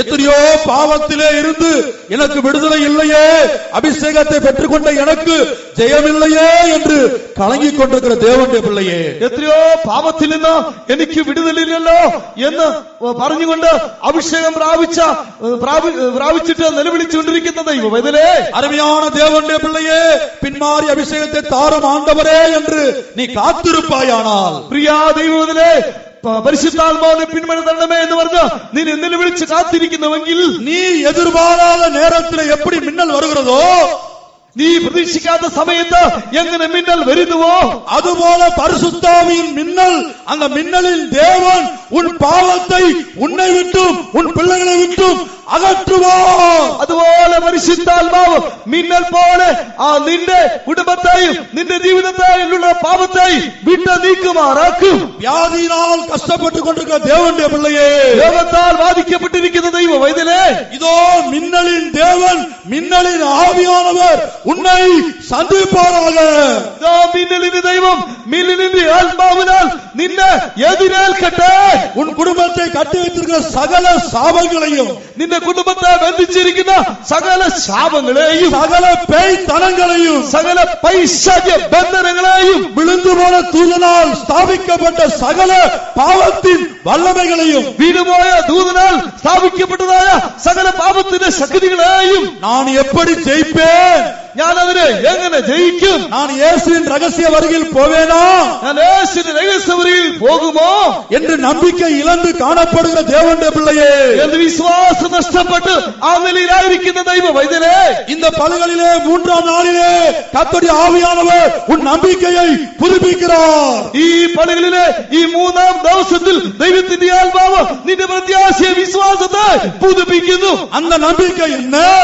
ആ പ്രത്യാശ എന്താകുന്നു? பின்மாரின் அபிஷேகத்தின் மூலமாக, അഭിഷേകത്തിലെ പിന്മാറി നിമിത്തമായി, என் ஜனமே, എന്റെ ജനമേ, நீ எதிர்பார்த்திராத வேளையில், നീ പ്രതീക്ഷിക്കാത്ത സമയത്ത് உன் வீட்டில், നിന്റെ ഭവനത്തിൽ, உன் ஜீவியத்தில், നിന്റെ ജീവിതത്തിൽ, உன் பிள்ளைகள் ஜீவியத்தில் നിന്റെ മക്കളുടെ ജീവിതത്തിൽ மின்னலை போல நான் வெளிப்படுவேன். നിന്നെപ്പോൾ ഈ ആത്മാവ് വെളിപ്പെടും.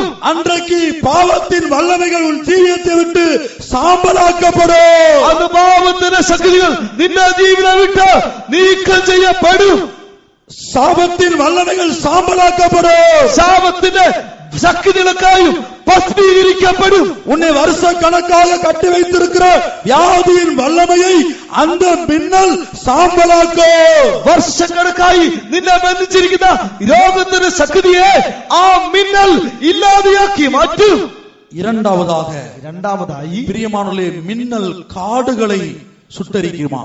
പ്രിയമുള്ളവരെ, മിന്നൽ കാടുകളെ ചുട്ടരിക്കുമാറാക്കും. சொல்ற விஷயம் விஞ்ஞானிகள் சொன்ன விஷயம்.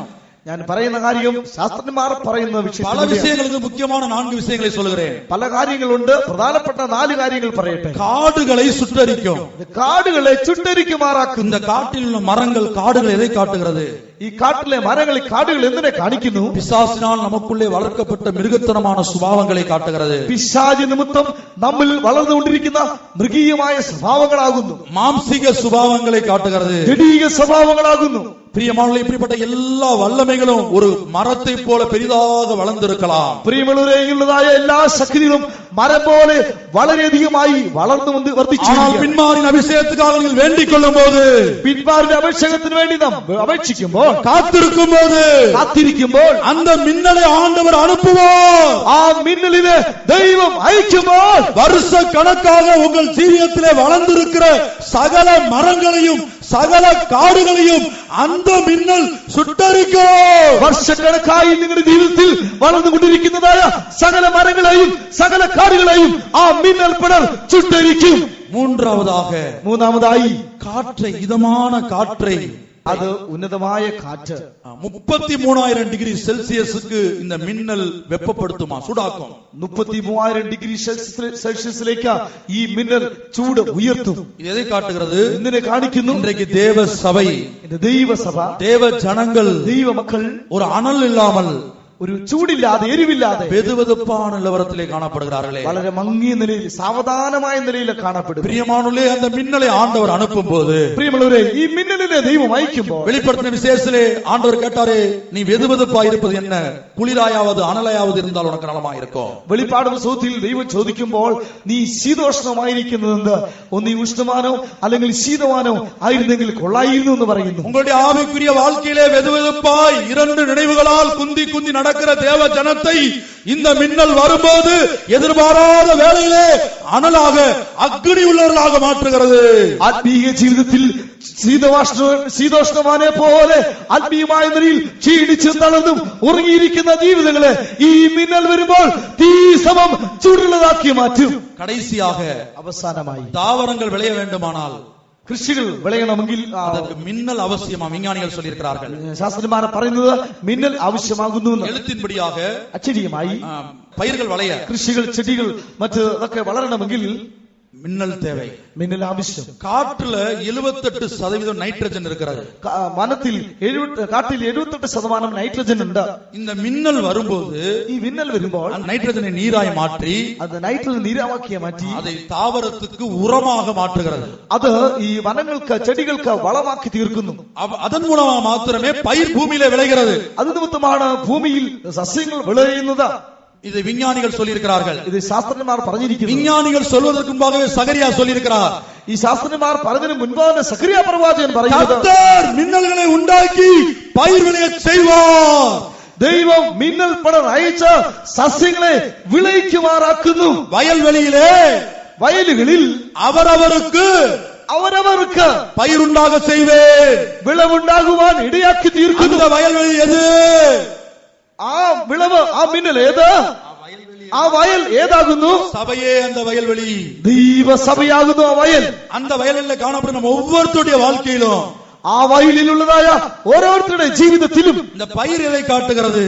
ഈ കൃഷിയിൽ എന്തിനെ കാണിക്കുന്നു? தேவனுடைய விலையேறப்பட்ட சுபாவங்கள், ദൈവത്തിന്റെ വിലയേറിയ സ്വഭാവങ്ങളാണ്. சமாதானம், பரிசுத்தம், വിശുദ്ധി, தேவ அன்பு, ദൈവ സ്നേഹം, വിശ്വാസം, பாடுபடுதல், കഷ്ടപ്പെടുന്ന അനുഭവം. இப்படிப்பட்ட பயிர் விளைய வேண்டுமானால், ഇങ്ങനെയുള്ളതായ കൃഷി ഫലമുണ്ടാകണമെങ്കിൽ, சபையிலே தேவ ஜனங்களுக்குள்ள இந்த பூரணம் உண்டாக வேண்டுமானால், സഭയിലെ ദൈവജനത്തിൽ പൂർണ്ണത ഉണ്ടാകണമെങ്കിൽ மின்னல்களை தேவன் அனுப்ப வேண்டும். മിന്നലുകളെ ദൈവം അയക്കണം. நாம் எல்லாரும் கண்களை மூடுவோம். എല്ലാവരും കണ്ണുകൾ അടയ്ക്കാം. நம்முடைய மத்தியிலே, നമ്മുടെ മധ്യേ அந்த மின்னல்களின் ஆவியானவர் உலாவிக் கொண்டிருக்கிறார். ആ മിന്നൽ പിണറായ ആത്മാവ് ഉലാവിക്കൊണ്ടിരിക്കുന്നു. உங்கள் எத்தனை பேர் அதை விசுவாசிக்கிறீர்கள்? എത്ര പേരത് വിശ്വസിക്കുന്നു? நான் ஒரு ஜெபத்தை போல சொல்லுகிறேன். ഒരു പ്രാർത്ഥന പോലെ ഞാൻ പറയട്ടെ. விழுந்து போன தூதன் மூலமாக, വീണുപോയ ദൂതൻ നിമിത്തമായി, அவன் ஒரு விழுந்து போனவன், അവൻ വീണുപോയവൻ, அந்த தூதனுக்கு பலத்தை கொடுத்தது தேவன் தான். ആ ദൂതന് ബലം കൊടുത്ത ദൈവമായിരുന്നു. அந்த தூதனுக்கு ஞானத்தை கொடுத்தது தேவன் தான். ആ ദൂതന് ஞானம் കൊടുത്ത ദൈവമായിരുന്നു. அவன் தான் விழுந்து போய்விட்டான். അവൻ വീണുപോയി.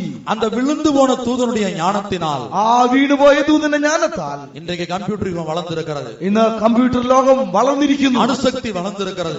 ആണവശക്തി വളർന്നിരിക്കുന്നു. தேவனால் உண்டாக்கப்பட்ட, ദൈവനാൽ സൃഷ്ടിക്കപ്പെട്ട அந்த விழுந்து போன தூதனுக்கு വീണുപോയ ദൂതന് தன்னுடைய ஞானத்தினால், തന്റെ ജ്ഞാനത്താൽ இன்றைக்கு விஞ்ஞானம் இந்த அளவுக்கு வளர்ந்திருக்குமானால், ഈ ശാസ്ത്രം ഇത്രയധികം വളർത്തിയെങ്കിൽ, இன்றைக்கு சந்திரனுக்கு மனிதன் போவானானால், ചന്ദ്രനിലേക്ക് മനുഷ്യൻ പോകാൻ விழுந்து போன தூதனுடைய ஞானம், വീണുപോയ ദൂതന്റെ ജ്ഞാനം, தேவனே ദൈവം பிதாவே പിതാവേ விழுந்து போன தூதனுடைய ஞானம் വീണുപോയ ദൂതന്റെ ജ്ഞാനം இன்றைக்கு மனிதனை சந்திரனுக்கு கொண்டு போயிருக்குமானால் ഇന്ന് മനുഷ്യനെ ചന്ദ്രനിൽ കൊണ്ടെത്തിക്കുമെങ്കിൽ பரிசுத்தாவியின் ஞானம் പരിശുദ്ധാത്മാവിന്റെ ജ്ഞാനം பரிசுத்தாவியின் ஞானம் പരിശുദ്ധാത്മാവിന്റെ ജ്ഞാനം தேவஜனமே ദൈവജനമേ உன்னையும் നിന്നെയും உன்னுடைய பிள்ளைகளையும் നിന്റെ മക്കളെയും எல்லா வானங்களுக்கும் மேலாக கொண்டு போகாதோ സകല സ്വർഗ്ഗങ്ങൾക്ക് മീതെ കൊണ്ടുവന്നെത്തിക്കുമാറാക്കും எல்லா வானங்களுக்கும் மேலே கொண்டு போகாதோ സകലത്തിലും സ്വർഗ്ഗങ്ങൾക്ക് മീതെ കൊണ്ടുവന്നെത്തിക്കുമാറാക്കും பரிசுத்த ஆவியானவரே